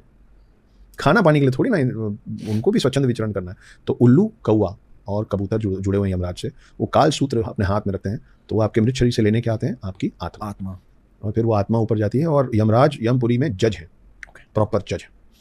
तो चित्रगुप्त उनको बताते हैं, चित्रगुप्त को आप देख लीजिए एज द एडवोकेट, लॉयर, कि योर ऑनर इसने ये क्राइम किया है, लेकिन इसने ये अच्छा भी किया है। दुनिया का सबसे बड़ा अकाउंटेंट चित्रगुप्त ही है, पूरे ब्रह्मांड का, इतना लेखा जोखा। करेक्ट। तो वो जो पूरी बात यमराज को बताते हैं, उसके बेसिस में यमराज निर्णय लेते हैं कि आपका क्या करना, छोड़ दिया जाए या मार दिया जाए, यहाँ भेजा जाए, यहाँ भेजा जाए कि वहाँ भेजा जाए। क्रिमेशन के टाइम पे हम लोग, एक सवाल बड़े टाइम से है कि क्रिमेशन के टाइम पे घड़े से पानी डाला जाता है, ऐसा क्यों करते हैं? 2-3 सवाल है क्रिमेशन से रिलेटेड, मतलब जो अंतिम संस्कार होता है उससे रिलेटेड। क्योंकि घड़े से पानी नहीं डाला जाता आशुतोष, और जितना हम लोग परहेज करते हैं ना मृत्यु के बारे में बात करने का, उसको हमको बात करनी चाहिए ताकि ना वो हमारे आसपास वो चीज़ नॉर्मलाइज हो। जैसे मेरे घर में मैंने हमेशा देखा है, एक आपने ज़्यादातर घरों में देखा होगा, फिल्मों में देखा होगा, कि जैसे कोई बोलता है ना कि अगर मैं मर गया तो एक हीरोइन आएगी और मुंह पे हाथ रख देगी, ये बात पूरी मत करो। घरों में भी ये होता है कि जैसे आप कोई घर में मरने की बात करता है ना, तो आप छोटा है तो डांट देते हो, कैसे नहीं बोलते, है ना, या आप बड़ों को भी बोलते हैं कि ये सब बात मत कीजिए। मेरे घर में ऐसा नहीं है। मेरे पिता मुझको आज से 5-6 साल पहले बता चुके हैं, हम कहीं ट्रिप पे थे, मेरा छोटा भाई, मैं, हम दोनों गाड़ी में बैठे थे, मेरी माँ बैठी थी, तब मेरे फादर ने मतलब क्लियर इंस्ट्रक्शंस दिए हुए हैं कि बेटा जब मेरी मृत्यु होगी ना तो ये ऐसे ऐसे कर देना यार। तो जब वो ये कह रहे थे ना, तो हमें से कोई ये नहीं कर रहा था कि डैड ऐसा मत बोलिए यार, ऐसा क्यों बोल रहे हैं आप, है ना। तो हमारे घर में मृत्यु को बहुत सहजता से लिया जाता है, क्योंकि मालूम है कि सबको जाना है। वो 7 चिरंजीवी में से एक अक्षर गुप्ता तो नहीं है ना, तो जाना सबने। खैर, coming back to your question, क्या होता है कि जब मृत्यु शैया पे आपको, मतलब अर्थी पे आपको लिटा दिया जाता है, अर्थी पे भी नहीं, वो जो पूरा लकड़ी का वो बना देते हैं जिसपे आपको फाइनली दाह संस्कार होना है, तो उसके आसपास आपके परिजन या आपका बेटा या जिसको भी वो मौका और सौभाग्य मिले, वो अब एक घड़ा अपने कंधे पे रखता है। हाँ। और उस पर जो पंडित जी होते हैं वो एक छोटा सा छेद कर देते हैं। हाँ। और फिर वो गोल गोल गोल गोल घूमता है और पानी उसमें से बूंद बूंद बूंद बूंद करके गिरता रहता है ना। ये मेटाफोरिक लर्निंग है उन सारे लोगों के लिए जो उस मृत्यु शैया के आसपास खड़े हुए हैं, कि जीवन हर पल ऐसे आपके हाथ से खिसकता है, धीरे धीरे निकलता चला जा रहा है। तो वो जो मटका है वो वक्त है, वो जिंदगी, जो हर पल, अभी जब आप और मैं बात कर रहे हैं इस पल, और जिस पल लोग बैठ के सुन रहे हैं, आपके हाथ से एक पल आपके हाथ से निकल रहा है लगातार, वो बूंद बूंद करके आपके जीवन का घड़ा खाली हो रहा है। पहला और मेटाफोरिक रीज़न ये है। लॉजिकल रीज़न ये है आशुतोष कि पहले क्या होता था कि हर गांव में ऐसे शमशान नहीं बने होते थे, है ना, और अब थोड़ा ये सब ज़्यादा हो गया है कि एक डेडिकेटेड स्पेस है। पहले डेडिकेटेड स्पेसेस कम होते थे, तो गांव में क्या होता था कि जो मेरा खेत है ना, या मैं जीवन भर किसी के लिए काम किया हूँ जिस खेत में, वहीं पे मेरा वो करके पंडित जी को बुला के अंतिम संस्कार, हमारा अंतिम संस्कार कहीं भी हो सकता है, ठीक है। तो खेत में जब अंतिम संस्कार किया जाता था तो चारों तरफ पानी इसलिए भी डाल दिया जाता था कि जब इस शरीर में आग लगे तो खेत में ना फैले। तो आसपास जब आप पानी डाल के मिट्टी को गीला कर देते हैं तो उसमें नमी आ जाती है, तो फिर जो पानी है वो इस अग्नि को कंटेन कर देगी कि जो करना है भाई इसके अंदर करो, इसके बाहर मत जाओ। तो आपका गलती से खेत, क्योंकि कई घंटे जलता है शरीर, सही बात है ना, और बहुत बड़ी बड़ी लपटें उगती हैं क्योंकि इतना सारा लकड़ी होती है, तो उससे आगे के खेत में आग ना लग जाए या ये आग चारों तरफ फैल ना जाए, इसके लिए भी फिर पानी गिरा के और आखिरी में घड़ा, तो जो घड़ा गिरा के फोड़ दिया जाता है अंत में, वो ये इसी का हुआ है कि खाली हुआ, मतलब समय के घड़े से जीवन रिश्ता गया और फाइनली खाली हुआ, तो फिर आप घड़ा गिरा देते हैं कि इसका वक्त पूरा गया। सफ़ेद क्यों पहनते हैं हम लोगों के, मतलब अमूमन पहनते हैं, हम लोगों के कल्चर में हमेशा अंतिम संस्कार पे जो लोग जाते हैं वो सफ़ेद पहनते हैं, क्योंकि हम लोगों का मानना ये है कि हर रंग, जो आज जैसे मैं हरा पहना हूँ, आप नीला पहने ना, तो हर रंग कुछ रंग को अट्रैक्ट कर लेता है, मतलब अब्जॉर्ब कर सकता है। लेकिन सफ़ेद एक ऐसा रंग है जो कोई चीज़ अब्जॉर्ब नहीं करता, और काला एक ऐसा रंग है जो सब कुछ अब्जॉर्ब कर लेता है ना। सही बात। तो अब्जॉर्प्शन सिर्फ एक रंग में दूसरा रंग नहीं होता है। अब्जॉर्प्शन, जैसे हम बोलते हैं ना कि गर्मी में काला नहीं पहनना चाहिए, हीट को अपने बात तो गर्मी में काला इसलिए नहीं पहनना चाहिए क्योंकि वो सिर्फ रंग को नहीं, वो धूप को भी अब्जॉर्ब करता है। करेक्ट है, तो साइंटिफिकली प्रूव्ड है ना। तो जो एनर्जीज होती हैं, आप जो वेशभूषा पहने हैं, आपका रंग अपने तासीर की एनर्जी को अपने तरफ अट्रैक्ट करके अब्जॉर्ब करता है। तो जब आप शमशान जैसी जगह पे जाते हैं तो वहाँ पे बहुत सारे नेगेटिव इमोशंस होते हैं, एनर्जी वहाँ की नेगेटिव होती है, क्योंकि कोई जा रहा है या चला गया है तो उसको लेने भी कोई आए हैं, आसपास वाले जो काले कलर में दिखते हैं क्या जी, कि वो अट्रैक्ट करते हैं, आजा चल। भैंस में भी आते हैं, वो भी काली होती है। करेक्ट। तो प्लस वहाँ पे सब लोग रोते रहते हैं, तो वहाँ का माहौल जो रहता है बहुत बोझिल रहता है, सब उदास होते हैं, तो उस पूरी जगह का जो एनर्जी होता है वो बहुत नकारात्मक, मैं नेगेटिव और डार्क नहीं बोलूँगा, नकारात्मक होता है, उदासीन सा माहौल होता है ना। तो आप कभी ये नहीं चाहते हैं कि जब आप यहाँ से निकल के लौटें अपने घर तो आप यहाँ की कोई भी एनर्जी को अब्जॉर्ब करके ले जाएं। तो सफ़ेद वो रंग है जो कोई चीज़ अब्जॉर्ब नहीं करता है, और काला वो रंग है जो सब कुछ अब्जॉर्ब कर लेता है। इसलिए हम लोग अमूमन, अब तो लोग ईजी ले लेते हैं, लेकिन इसीलिए ऐसी किसी भी जगह पे कोई और रंग पहन के नहीं जाना चाहिए, सफ़ेद पहन के जाना चाहिए, श्वेत। समझ गया। जैसे पुनर्जन्म पे हमने बात करी, तो पुनर्जन्म में आप मानते ही हैं, आप क्या सोचते हैं इसके बारे में थोड़ा डीपली? जी, मैं बिल्कुल मानता हूँ, और हमारे हिंदू धर्म में लिखा भी हुआ है कि बहुत बार आपको आना पड़ता है मोक्ष की प्राप्ति से पहले। बार बार हमें इंसान की जिंदगी मिलती है, या जैसे बोलते हैं कि 7 जन्म है, तो 7 जन्म इंसान के कंसेक्यूटिवली होते हैं, या बीच में कुछ और भी बनोगे? फिर बीच में आप बहुत कुछ बनेंगे, और आप क्या बनेंगे वो, मतलब एक मानव शरीर से दूसरे मानव शरीर के बीच में आप क्या क्या बनेंगे वो आपके इस मानव शरीर के कर्मों पर निर्भर करता है। तो बचपन में हम लोग सुनते थे मजाक में, वो एक्चुअली मजाक नहीं है, वो हिंदू धर्म, सनातन धर्म की मान्यताएं हैं। जैसे अपन बोलते थे ना, तूने चींटी को मारा ना, देखना अगले जन्म में तू चींटी बनेगा, और तेरे को ना ऐसी कोई वैसे दबा देगा वैसे, तो ऐसे करते हैं ना मजाक। तो ये सब बातें कहाँ से आती हैं? ये सब आपके ग्रंथों से आती हैं कि देखो सबके साथ अच्छा करो, इसीलिए आपके ग्रंथों में लिखा हुआ है। और जो हिंदुत्व को मानने वाले सनातनी हैं वो चींटी को भी खाना देते हैं, मैं देखा हूँ, मिला हूँ ऐसे लोगों से जो उनको पता है कि इस जगह के आसपास चींटियां नेचर कैसा है उस चींटी का ये जानते हुए, लेकिन वो मतलब उनका नेचर है, वो ये सोच के नहीं आए कि चलो आज तो मतलब मेरा तो काम ही मैं हाथी के सूंड में घुसी जाऊंगी। हाँ, वो उसका नेचर है उसका। शेर का नेचर है शिकार करके मांस खाने का, है ना। गाय का नेचर है हरी सब्जियां, पत्ते, उसके आगे आप ऐसा कुछ रखोगे तो नहीं खाएगी, कभी नहीं खाएगी। हाँ, तो वैसी चींटी का नेचर है कि चींटी को जब लगता है तो चींटी डंक मारती है। कितने जन्म ऐसे होते हैं, मतलब मानव जन्म कितने होते हैं इंसान के, एक मानव से दूसरे मानव शरीर में पहुंचने पे? वो भी डिपेंड करता है नहीं, पर इसका कोई कैलकुलेशन नहीं हो सकता है, इसलिए नहीं हो सकता क्योंकि आपके कर्मों के हिसाब से। अब जैसे एक माना जाता है कि एक जो कछुआ होता है उसकी उम्र 200 साल तक की होती है, हाथी की उम्र 140 साल के आसपास होती है। अच्छा, ठीक है, लेकिन ऐसे भी जानवर मतलब ऐसी भी चीजें हैं जिनकी उम्र सिर्फ 24 घंटे की होती है। कीड़े मकोड़ों में मच्छर जैसे एक बहुत सारे कीड़े मकोड़े, हाँ, 1-2 दिन का ही होता है। तितली की उम्र 1-8 दिन की, 1-2 दिन की होती है ना। तो मधुमक्खियों की उम्र उनसे थोड़ी लंबी होती है, चींटियों की उम्र ठीक ठाक होती है। तो आपको कौन कौन सा शरीर मिल रहा है उसके हिसाब से आपका सोल ट्रैवल कर रहा है वन बॉडी टू अनदर, और इस शरीर से उस शरीर के में वापस अगला शरीर पाने के बीच में आपको क्या क्या झेलना है वो निर्भर करता है कि आपने किसको किसको क्या क्या झेलवाया है आपने कितने पाप किए। तो उस हिसाब से फिर आप इस बीच में बहुत सारे प्रेत योनि, भूत योनि, ये सब भी तो हाँ, सब होता है, सब होता है। सीक्वेंस क्या है? पहले हम डेथ मतलब हुई किसी इंसान की, क्योंकि आपने पढ़ा होगा, हम डैम श्योर आपने थोड़ा बहुत पढ़ा है, ये बहुत विस्तृत है, इसको पूरी तरीके से कोई भी नहीं कहीं पे मैंने एक बार ऐसे ही मुझे क्यूरियोसिटी हुई थी, मैंने पढ़ा था कि 270 दिन तो लगते हैं यमराज को, आपको यमदूतों को आपको वहां तक लेके जाने में। आपका सोल जब ट्रैवल करता है 270 दिन के आसपास लगते हैं, जब आप, और इसमें भी पड़ाव है अलग अलग कि यहाँ पे पहुंचे आप, फिर आप यहाँ पे पहुंचे, फिर आप यहाँ पहुंचे, फिर जाके आप यमलोक पहुंचते हो। उसके बाद फिर प्रेत योनि वगैरह क्यों दिया जाता है, मतलब सीधा अलग बॉडी क्यों नहीं दे देते? मुझे पर्सनली ऑब्सेशन नहीं बोलूंगा पर बड़ा लगा 9 से। अब आप देखिए, मुझे ये बात नहीं मालूम थी जो आपने 270 दिन बोले, लेकिन 270 का टोटल 9 ही है। हाँ है ना, और मैं 9 बार करता हूँ। हाँ। और मुझे नहीं मालूम मेरे को क्यों लगा है ये, लेकिन द नागा वॉरियर्स के साथ 2 इत्तेफाक जुड़े। पहला इत्तेफाक ये कि मेरे पब्लिशर ने एक दिन अचानक से बोला कि अक्षत हम 27 मई को रिलीज कर रहे हैं, 279 तो 279 हो गया। और जब पहली बुक मेरे हाथ में आई, आप वर्ड फाइल में लिखते हैं, है ना, आपको नहीं पता होता है कि जब वो वर्ड फाइल से किताब में जाएगा तो वो कितने पन्नों में बनेगा। ओके, हाँ सही, क्योंकि एक वर्ड फाइल के पेज में जितने वर्ड्स आते हैं वो एक बुक के पेज में नहीं आते। ठीक है, फिर उसमें आप टाइटल वाला एक पेज छोड़ेंगे, इंडेक्स का एक पेज जोड़ेंगे, कुछ होगा। तो आप किसी हालत में ये निर्धारित नहीं कर सकते कि प्रिंटिंग प्रेस से जब किताब छप के निकलेगी तो उसमें पन्ने कितने पन्ने। इत्तेफाक से नागा वॉरियर्स में टोटल पेज है 243 और उसका टोटल होता है 9। तो खैर हम विषयांतर हो गया। देखिए, इसका कोई सेट फॉर्मेट नहीं है कि आप मानव शरीर छोड़ेंगे तो ये वो वाला रास्ता नहीं है कि आपको दिल्ली से मुंबई जाना है तो उस बीच में ये शहर ही पड़ेंगे, इसी सीक्वेंस में पड़ेंगे। शहर ऊपर नीचे नहीं हो सकते हैं, लेकिन जीवन ऊपर नीचे होता है। तो आप मान लीजिए कि एक सोल का एज 1000 साल का है, तो वो 1000 साल आप ये समझ लीजिए कि सोल एक डेस्टिनेशन से शुरू हुआ है जी, और उसका दूसरा डेस्टिनेशन है मोक्ष। ठीक है, अब या तो एक स्ट्रेट डेस्टिनेशन हो सकता है, आप यहाँ से निकले और सीधे यहाँ चले गए, ऐसा हो ही नहीं सकता। ऐसा पहले के लोगों के साथ हो जाता था, वही कहलाते थे सप्तऋषि सन्यासी, जिन्होंने जीवन में सिर्फ एक ही काम किया है, धर्म के रास्ते पे चले हैं, अध्यात्म की ओर अग्रसर रहे हैं, पूजा पाठ ये सब किया है, अपने सारे दायित्व बिल्कुल तरीके से उसका वहन किया है, तो उनका सफ़र आसान हो जाता है। ओके। लेकिन आप सोचिए कि आप जब एक डेस्टिनेशन से दूसरे डेस्टिनेशन के लिए निकलते हैं और अगर आप मैप्स लगा के चल रहे हैं, है ना, गूगल मैप, और गूगल मैप को या तो आप समझ नहीं पाए या किसी वजह से गूगल मैप ने कुछ गलत डायरेक्शन दिखा दिया, तो फिर आपका रास्ता लंबा हो जाएगा ना अपने आप ही। फिर कहीं आप उलझ भी जाते हैं। कई बार ऐसा मैप में होता है कि वो वहीं घुमाता रहता है बार बार, कि कहीं से 2 किलोमीटर से घूम गया फिर वहीं पहुँच गए। तो जीवन में सोल का जर्नी इसी तरीके से होता है कि कई बार आपका सोल कंफ्यूज हो जाता है, तो वही मानव और बाकी शरीरों में भटकता रहता है। पिशाचों, ये जो आपने जो बोला असुर योनि वगैरह, असुर योनि भी जैसे अगर आप तामसिक प्रवृत्ति के हैं इस मानव शरीर में कि आपको गुस्सा बहुत जल्दी आता है, आप मांस और मदिरा का सेवन करने में बहुत आगे हैं, है ना, आपको बड़ा शौक है कि यार नए अलग अलग नॉनवेज खाना है मेरे को, मैं तो चाइना जाऊँगा, चमगादड़ टेस्ट करना है ना, इस तरीके ऑक्टोपस खा के देखूंगा मैं, स्वाद कैसा है उसका। तो इस तरीके के अगर आप शौक रख रहे हैं तो फिर आप एक 2 बार असुर योनि में आएंगे। तो आप उसको इनवाइट कर रहे हैं, आप उसको इनवाइट कर रहे हैं ना, आप अपने घर में, आपके घर के अंदर कोई भी नहीं आ सकता ना, आप इनवाइट करते हैं जिस तरीके के लोगों के साथ आप वक्त बिताना चाहते हैं, तो आप इस तरीके की योनियों को इनवाइट कर रहे हैं कि आइए साहब हमको अपना बनाइए, आप हमारे हो जाइए।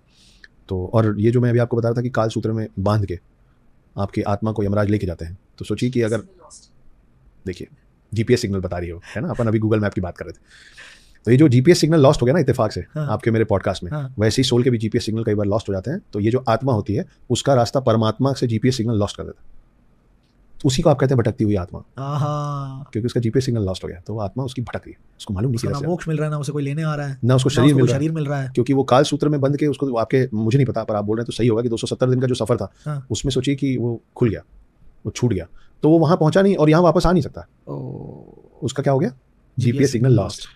तो ऐसा था। पुनर्जन्म की कुछ कहानियां हैं ऐसी जिसने मतलब दुनिया को भी चौंका के रख दिया हो, या फिर ये भी एक सवाल हो सकता है कि मिस्टर अक्षत गुप्ता पिछले जन्म में कौन थे? क्या लगता है आपको, कुछ वैसी फीलिंग आती है आपको कि ये मैं रहा होऊंगा शायद? या मुझे फीलिंग तो नहीं आती, पर 1-2 रिसेंटली मतलब पिछले 1-8 साल में मुझे एक्सप्लोर करने का मौका बहुत मिला है। मेरा ट्रैवल बहुत हुआ है, मैं बहुत ज़्यादा नए लोगों से मिला हूँ, आप जब किसी ऑफिस में काम करते होते हैं या किसी एक सेट फॉर्मेट में काम करते होते हैं तो आपके कलीग्स उतने ही होते हैं, करेक्ट है ना। लेकिन आप अगर किसी ट्रैवल जॉब में हैं तो आपको हर बार ट्रेन में, प्लेन में, बस में, ऑटो में, कैब में, होटल में अनगिनत, तो ना जैसे जैसे आपको ज़्यादा लोग मिलते हैं आपका एक्सप्लोरेशन बढ़ता है, आप एक्सपोज होते हैं बहुत सारी नई चीज़ों के प्रति और आप बहुत कुछ सीखते हैं। करेक्ट। अब क्योंकि मैं हिंदुत्व की बात करता हूँ तो मेरे इर्द गिर्द ऐसे लोग बार बार टकराते हैं, लोग मुझसे मिलवाते हैं जिनको इस तरीके की समझ होती है। तो मैंने कभी किसी से नहीं कहा, शायद मेरे माता पिता भी किसी एक आध अभी के पॉडकास्ट में ही इस बात को पहली बार सुनेंगे कि बचपन से एम्बुलेंस के सायरन की आवाज़ से मेरे को घबराहट होती है। एम्बुलेंस का सायरन जब बजता है ना तो मैं ब्लैंक हो जाता हूँ, मतलब कुछ समय लगता है मेरे को to get back to what I was thinking, what I was saying. थोड़ी देर के लिए मतलब मैं बिल्कुल विचलित हो जाता हूँ और ये बचपन से हो रहा है। पर मैंने उसको कभी बहुत ज़्यादा ऐसे बैठ के मैं ऐसे सोचा नहीं हूँ कि क्यों होता है, ऐसा क्यों होता है।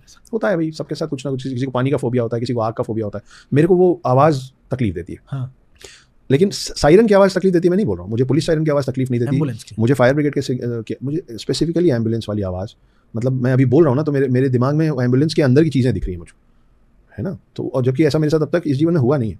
तो मैं अभी थोड़े समय पहले किसी से मिला था, वो अटेंशन सीख करना चाह रहे थे मेरा, और वो जिस टेबल पे मेरे साथ बैठे थे वहाँ से मैं उठ के जा भी नहीं पा रहा था। अच्छा। तो अमूमन मैं पसंद नहीं करता हूँ कि कोई मेरे बारे में मेरा हाथ पढ़े, मेरा माथा पढ़े, मेरी कुंडली देखे, मेरे को नहीं जानना होता है। हाँ। शायद वो भी कोई कारण ही होगा मेरे पिछले जन्म का कि जब आप किसी तरीके के गिल्ट में होते हैं ना तो आप आईना नहीं देखना चाहते। हाँ, है ना। आप किसी के साथ गलत किए ना तो आप उसके सामने नहीं आना चाहते। सही बात। तो हो सकता है कि मैं अपने पास्ट लाइफ के सामने जाना ही नहीं चाहता, होगा कुछ, मुझे नहीं पता, पर वो बताने लगे। और क्योंकि मुझे अब 4 लोग पहचानते हैं तो उस टेबल में बाकियों को बड़ा मजा आने लग गया कि अक्षत गुप्ता के बारे में बताओ। अब मैं वहाँ फंस गया था, उनको मेरे बारे में कुछ नहीं मालूम था। और जैसा कि मैंने कहा कि शायद ऐसी किसी पॉडकास्ट के माध्यम से मेरे माता पिता को पता चलेगा कि एम्बुलेंस की आवाज़ से मेरे को घबराहट होती है। बिना कुछ जाने वो शख्स और भी चीज़ें बोले, लेकिन उसमें एक चीज़ जो ठहर गई मेरे पास, उन्होंने बोला कि आपके कई जन्म हो चुके हैं, उसमें से एक जन्म में आपको अस्पताल ले जा रहे थे, घर से अस्पताल के रास्ते में आपका देहांत हो गया था और उसको नहीं मालूम है कि मेरे को एम्बुलेंस की आवाज़ से परेशानी है। तो ये बड़ा मेरे लिए चौंकाने हुआ। तो जब उन्होंने बोला तो मैं फिर से एक बार सोचा कि यार बचपन से इस बात से तो तकलीफ होती है। तो वो उस घर से अस्पताल के रास्ते में मैं मरा था। तो आमतौर पे एम्बुलेंस में सीरियस केसेस को ले जाया जाता है, तो शायद ये कारण होगा। और एक और महानुभव मिले थे, उन्होंने एक और बड़ी अजीब अटपटी सी बात बताई। तो मैं मजाक में बोलता हूँ कि मैं आधा ब्राह्मण हूँ, है ना, क्योंकि my parents are love married. तो मेरे डैड तो गुप्ता है क्योंकि मैं हूँ, इसलिए मैं, मतलब क्योंकि मैं हूँ इसलिए डैड गुप्ता नहीं है, क्योंकि डैड गुप्ता है इसलिए मैं गुप्ता हूँ। और मेरी माँ से उनका लव मैरिज है, तो मेरी माँ उच्च कोटि ब्राह्मण है, है ना, शर्मा है। ये जो दूसरे महानुभव थे इनको भी कुछ नहीं मालूम था, ये मालूम था कि इसका सरनेम गुप्ता है, ठीक है, लेकिन उनको ये नहीं मालूम था कि माता पिता का बैकग्राउंड क्या है इनके, ठीक है। तो उन्होंने बताया कि आपके एक जन्म में मतलब मुगल सेना, मतलब कोई आक्रांत था कि आर्मी का एक आम सा सोल्जर ने आपको जान से मार दिया था और आपके 2 टुकड़े कर दिए गए थे, आपके शरीर के 2 टुकड़े कर दिए गए थे। और उस जन्म में मैं ब्राह्मण योनि में पैदा हुआ था। तो जो 2 टुकड़े हुए वो एक टुकड़ा क्या हुआ किसी को नहीं पता, या उन्होंने नहीं बताया। तो जब मेरा अंतिम संस्कार हुआ था ना, तो अंतिम संस्कार के लिए मेरा आधा ही शरीर था, तो मेरे आधे शरीर को ही पूर्ण मान के मेरा अंतिम संस्कार किया गया था। और उनको ये नहीं मालूम है कि मैं मजाक में बचपन से बोलता हूँ कि मैं आधा ब्राह्मण हूँ। तो मेरे माता पिता की लव मैरिज है, जिसके कारण अब मैं असल में आधा ब्राह्मण हूँ, क्योंकि मेरे आधे शरीर का ही अंतिम संस्कार हुआ था। तो मैं उस योनि में या उसमें चीज़ है यार। हाँ, तो ये मेरे को बताया गया, तो फिर मैं सोचने पे मजबूर हो गया। मैं मजाक में बचपन से बोलता था कि अपने दोस्तों यार बीच में, मतलब अब मैं ये सब समझने लग गया हूँ, पर बचपन तो सबका एक जैसे ही होता है, आप मस्तीखोर होते हैं, कुछ भी सोचते हैं, कुछ भी बोलते हैं। तो मेरी माँ बोलती थी कि हम ब्राह्मण हैं तो तुम आधे ब्राह्मण हो। तो मैं दोस्तों के बीच में बोलता था कि मेरे साथ ज़्यादा लगना नहीं तो मैं श्राप दूंगा, कम से कम आधा तो लग ही जाएगा। अगर मैं बोलूँगा तेरे दोनों टांग टूट जाएगा तो एक तो टूट ही जाएगा, एक तो टूटेगा भाई, है ना। तो लेकिन जिस दिन उन्होंने मेरे को ये बोला कि आपके आधे शरीर का अंतिम संस्कार हुआ था, तो आपको समझ में आ गया।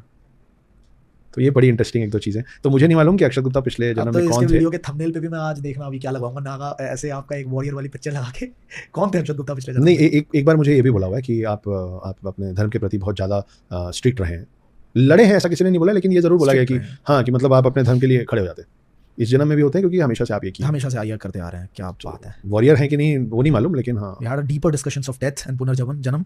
डेथ के जो भगवान माने जाते हैं, जो देवता माने जाते हैं, जो महाकाल माने जाते हैं, तो वो है महादेव जी, शिव जी। शिव जी के ऊपर आपसे बात करनी है मुझे, क्योंकि मैं शिव जी का भक्त हूँ। मुझे लगता है ऐसा हमेशा कि शिव जी का अंश, मतलब मैं बहुत कनेक्ट और रिलेट कर पाता हूँ। मैं कभी भी गाने लिखने बैठता हूँ तो मेरा वो स्वतः है कि वो अपने आप शिव जी उनका बखान अपने आप हो जाता है। ऐसा लगता है हाथ पकड़ के लिखवा रहे हैं कि मेरे बारे में बेटा ये लिखो, ठीक है। तो आपसे बात करनी है शिव जी के बारे में कि आप कुछ डिटेल्ड इन्फॉर्मेशन उनके बारे में, कुछ ऐसा जो मुझे भी जान के मजा आ जाए। भूत प्रेत की मुंडमाला, ऐसा क्यों है वो? ऐसे शिव को डिस्ट्रॉयर बोला जाता है, डिस्ट्रॉयर बोला जाता है, बट वो सबसे प्यारे हैं। हाँ, और शिव के हाथ में त्रिशूल जो होता है, ऐसा माना गया कि त्रिशूल के जो 3 नोक है ना, वो 3 नोक वही है क्रिएशन, प्रिजर्वेशन और डिस्ट्रक्शन। मतलब त्रिशूल, ट्राइडेंट, उन तीनों में सब कुछ है। आप देखिए कि, और असल में लेकिन यूं ऐसे कैसे बोला, क्या बोला गया कि ब्रह्मा वो हैं जो रचना करते हैं, विष्णु वो हैं जो प्रिजर्व करते हैं, और शिव वो हैं जो डिस्ट्रॉय कर देते हैं।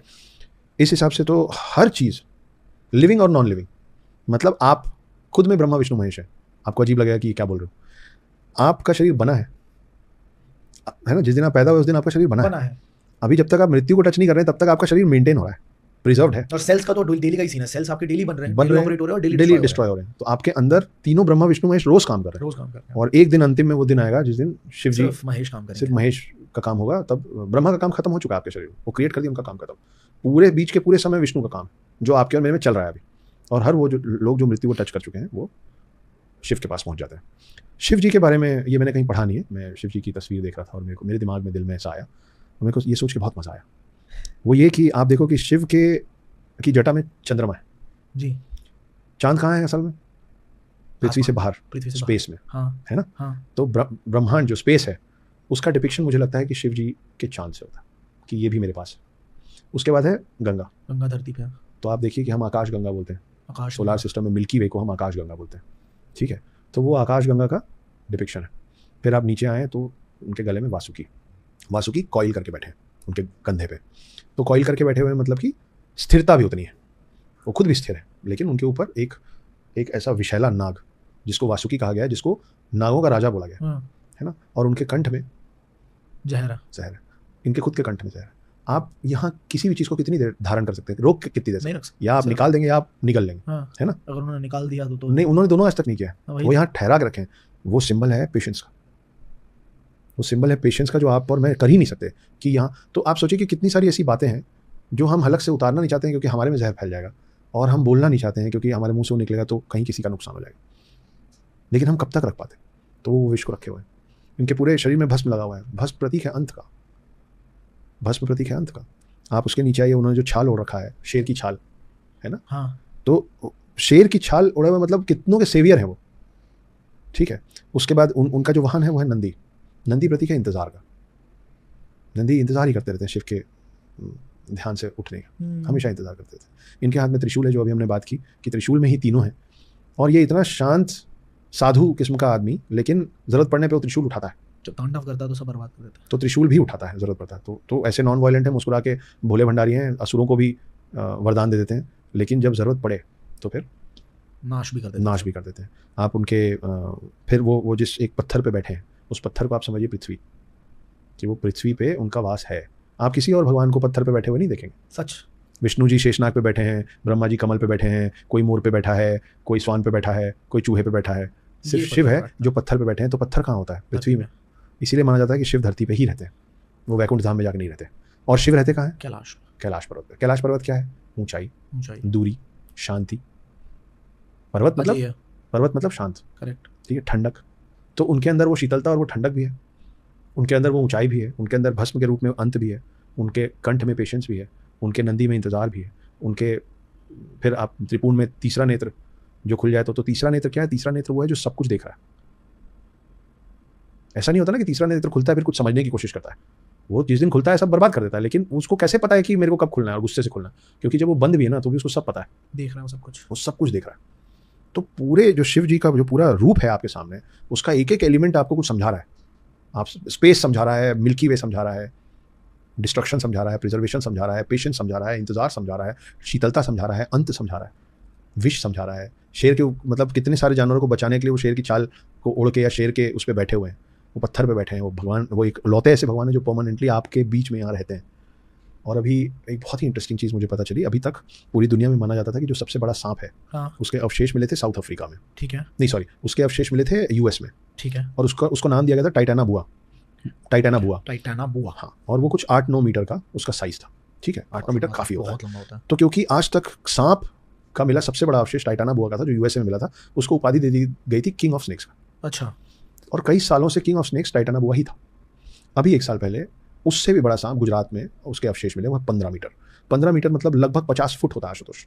सच में बहुत बड़ा होता है। 50 फुट के अवशेष मिले हैं, ठीक है। अब आप सोचिए कि हम जिस बात से नाराज हो जाते हैं कि वेस्टर्न कंट्रीज हमको लैंड ऑफ स्नेक्स बोलते हैं, अब से गर्व महसूस कीजिए कि हाँ, हम ही तो होंगे लैंड ऑफ स्नेक्स, क्योंकि अब टाइटाना बुआ का टाइटल जो किंग ऑफ स्नेक्स था वो इसके पास आया है। जो 50 फुट का सांप था उसको नाम क्या दिया गया? जैसे उसको टाइटाना बुआ नाम दिया गया था, इसको नाम दिया है वासुकी इंडिकस। अब आप इससे रिवर्स जाते हैं, आप सोचिए कि अगर वासुकी का साइज 50 फुट का है तो उसका वजन भी उस हिसाब से होगा, करेक्ट है? हाँ। कई 100 किलो होगा, हाँ। 50 फुट के सांप का सही बात, वजन सही बात है। हम जैसे 9 बंदे हो गए, 9-10 बंदे, मतलब 8-9 बंदे हो गए, ठीक है, लंबाई में। हाँ लंबाई में और वजन में उससे भी ज़्यादा। हाँ। तो आप सोचिए कि अगर वासुकी 50 फुट के थे तो वो जिसके गर्दन पे बैठते थे उसका कंधा कितना बड़ा होगा, और उसका कंधा उतना बड़ा था तो फिर शिव का साइज क्या होगा। सही बात। और अगर शिव का साइज वो था तो शिव जिस पे बैठ जाते हैं, जिस वाहन पे, जिसको आप नंदी कहते हैं, वो कैसा होगा, जो शिव और वासुकी दोनों को अपने पे लाद के चल लेता है।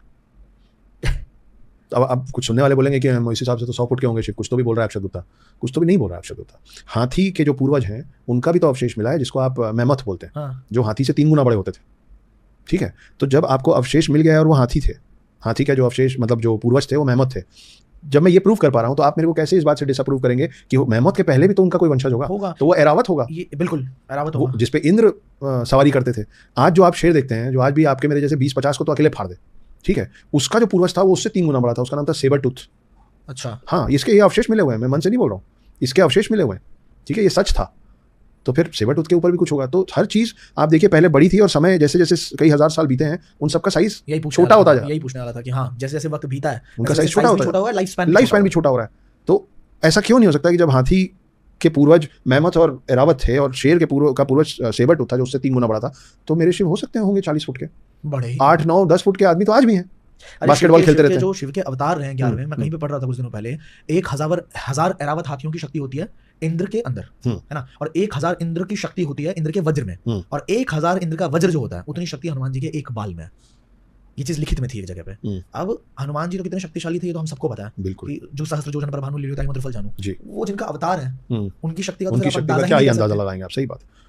तो ऐसी थोड़ी ना हमने भगवान महादेव के भक्त जो होते हैं वो अघोरी साधु भी महादेव के भक्त होते हैं जी। लास्ट टाइम हमने मांस खिला दे वाली जो एक चीज करी थी वो बहुत वायरल हुई और जगह जगह पे लोग, हाँ, मुझे आज भी लोग मिलते हैं जो बोलते हैं हमने आपका वो वाला देखा था, मांस खिला दे। भाई अगली बार अगर आप कोई भी ऐसा पॉडकास्ट देखते हो हमारा, तो दूसरे बंदे का भी चेहरा ऐसे याद कर लो मुझे ऐसे दरकिनार मत किया करो मेरी आंखों के सामने। एनीवेज, तो Naga warriors, this is a beautiful story. और दोस्तों जो भी इंसान इसको पढ़ता है, पढ़ना अवश्य पढ़ना, मैं खुद पढ़ रहा हूँ इसको, शुरुआत करी है मैंने, मेरा नाम जरूर ढूंढना। इस किताब में एक जगह पे मेरा नाम भी मेंशन है। हाँ, ये सच है, इनका नाम मेंशन है और आप लोगों के लिए टास्क है कि आप इस किताब को ऑर्डर करें, मंगवाएं, और आशुतोष प्रतिहस्त का नाम कौन से पन्ने पे लिखा है ये आप कमेंट में बताइए। तो नागा साधु के बारे में कुछ, ये कौन होते हैं ये नागा साधु, और ये जो कहानी है इस पे तो आएंगे, लेकिन नागा साधु शिवजी से लिंक्ड है क्या? बिल्कुल, कुंभ मेला में तो कई बार सुना है कि नागा साधु कुंभ मेला में आते हैं, तो इसमें थोड़ा डिटेल हमें बताइए। तो पहले हम लोग समझ लेते हैं कि कुंभ मेला होता क्या। ठीक है, 12 साल में एक बार होता है, इतनी इन्फॉर्मेशन है, इसके ऊपर कुछ नहीं जानते। कुंभ का मतलब होता है मटका, कलश। कुंभ जो शब्द है उसका शाब्दिक मीनिंग जो है वो होता है कलश या मटका। ठीक है, इसके पीछे कहानी, मतलब ये कुंभ मेले का जो कॉन्सेप्ट है ना, ये शुरू होता है सागर मंथन से, समुद्र मंथन जी, समुद्र मंथन से जुड़ा हुआ है आज का कुंभ मेला आपका। एक कहीं पे ये भी मैंने पढ़ा था, बड़ा इंटरेस्ट आता है मुझे भी इन चीज़ों के अंदर। 12 साल में जुपिटर जो है वो एक रिवॉल्यूशन कंप्लीट करता है, गुरु, और इसी की वजह से कुंभ मेला जो है वो 12 साल में एक बार होता है। हाँ, ये थोड़ा सा साइंटिफिक अप्रोच है, एस्ट्रोलॉजर्स का अप्रोच हो सकता है ये, लेकिन हिंदुत्व का जो अप्रोच है इस बात को लेके वो ये है, हिंदुओं का नहीं बोल रहा हूँ, हिंदुत्व का बोल रहा हूँ। वो अप्रोच ये है कि जब सागर मंथन, समुद्र मंथन, सागर मंथन जब हुआ था और उसमें से फिर निकला था अमृत कलश, कुंभ का मतलब कलश, तो वो अमृत कलश जो निकला था वो देव भी चाह रहे थे और असुर भी चाह रहे थे। तो देव इसको लेके, क्योंकि अमृत चखने के पहले देव भी मर सकते थे, तब तक वो इमॉर्टल नहीं हुए थे, तो ये अमृत इनको चाहिए, तो देवों ने असुरों के हाथ से अमृत मंथन छीना और सारे देव भागे, अमृत कलश को इन लोगों के हाथ में ना पड़ने देने के लिए वो भागे। वो 12 दिन भागे, मतलब 12 दिन चेस चला, 12 दिन असुर उनका पीछा करते रहे और वो 12 दिन छुपते हुए भागते रहे। ये जो 12 दिन वो भागे, उस पूरे 12 दिन में 4 अलग अलग जगहों पे उन्होंने हॉल्ट किया। जहां जहां उन्होंने हॉल्ट किया उन 4 जगहों पे, उन 4 जगहों में उन्होंने अमृत कलश रखा। भाई आप दौड़ रहे हैं, आप किसी भी चीज़ में तो आप उसको मूव हो रहा है, फिर जब आप कहीं रुकते हैं तो आप अपनी चीज़ रख देते हैं। तो वो जो 4 जगह है जहाँ वो रखाया वो है प्रयागराज, उज्जैन, नासिक और हरिद्वार। अब जी, तो इसलिए उसको कुंभ मेला बोला जाता है और कुंभ मेला इन्हीं 4 जगहों पे होता है, नासिक, हरिद्वार, उज्जैन और प्रयागराज। तो उन मतलब जो वो डिवाइन डेज जो थे ना, 12 दिन जो थे ना, वो इंसानों के जीवन में 12 साल है। हर दिन इज इक्वल टू 1 साल माना गया है उस मामले में। तो उनका जो 12 दिन का चेज जो पीछा करने वाला वो था, वो असल में यहाँ के हिसाब से 12 साल है। इसीलिए हर 12 साल में आप एक जगह पे करते हो। ये एक कहानी है। इससे भी और इंटरेस्टिंग कहानी एक और है कि कद्रू जो थी, कद्रू कौन थी? कद्रू थी आज तक जितने भी सांप हैं, चाहे वो शेषनाग हो या वासुकी हो, उन सब की माँ, उनका नाम था कद्रू। और कद्रू की बहन जो थी, उनके पुत्र हैं गरुड़ पुराण। हाँ, गरुड़ मतलब विष्णु जी के वाहन गरुड़। हाँ, ठीक है। और जो सारे सांप हैं वो कद्रू, मतलब ये दोनों बहनें थी, ठीक है, मतलब ये मौसेरे भाई हैं। कौन? गरुड़ और सारे सांप। और इनमें 36 का आंकड़ा है, बहुत दुश्मनी है। तो हुआ यह था कि कद्रू और सारे सांपों ने गरुण की मदर को अपनी दासी बना लिया था। अच्छा। तो गरुण इनके पास गए, बोले कि मतलब एक वचन के तहत बंधी हुई थी कि उनको दासी ही रहना पड़ेगा। तो गरुण इनके पास गए, बोले क्या कर दूंगा तो आप मेरी माँ को इस दासित्व से मुक्त करेंगे। तो बोले हमको अमृत ला दो तो हम तुम्हारी माँ को दासित्व से मुक्त कर देंगे। गरुण इतने शक्तिशाली थे कि गरुड़ उड़ के गए इंद्र लोक, जहाँ अमृत कलश रखा हुआ था, और सारे देवों से अकेले लड़े और सबको हराए, इंद्र को भी हराए, और वो कलश चोरी कर लिए। क्यों चोरी किए? ला के इन लोगों को देने के लिए। तो ये बात पहुंची विष्णु जी के पास कि अगर कलश वो ले गया, ऐसे कैसे, पता नहीं कौन है, शरीर है इंसान का, चेहरा है पक्षी का और उड़ रहा है और बहुत बहुत ज़्यादा शक्तिशाली है। तो फिर विष्णु जी और गरुड़ जो अब विष्णु जी के वाहन है, इन दोनों में युद्ध हुआ। अच्छा। वो युद्ध में वो विष्णु जी के बराबरी से लड़ रहा था, और तब विष्णु जी को समझ में आया कि ये अपने लिए नहीं कर रहा है, मतलब ये इतना सेल्फलेस है कि इसके हाथ में अमृत कलश है लेकिन उसमें से एक बूंद खुद नहीं चख रहा है, हाथ में पकड़ा हुआ है, मेरे आने के पहले चख सकता था, नहीं चखा। ये अपनी माँ को फ्री कराने के लिए ये कर रहा है। तो ये जो पूरा जो युद्ध हो रहा था ना विष्णु जी और गरुड़ में, उस समय 2-4 बूंदें इधर उधर छलक गई कलश से। वो जो बूंदें गिरी ना, वो गिरी हरिद्वार, नासिक, उज्जैन और प्रयागराज। तो यहाँ भी कुंभ में से, कलश में से जो गिरा, इसलिए इसको कुंभ का मेला कहते हैं। ये कहानी खत्म करनी पड़ेगी क्योंकि आधे में छोड़ दूंगा तो कैसे चलेगा।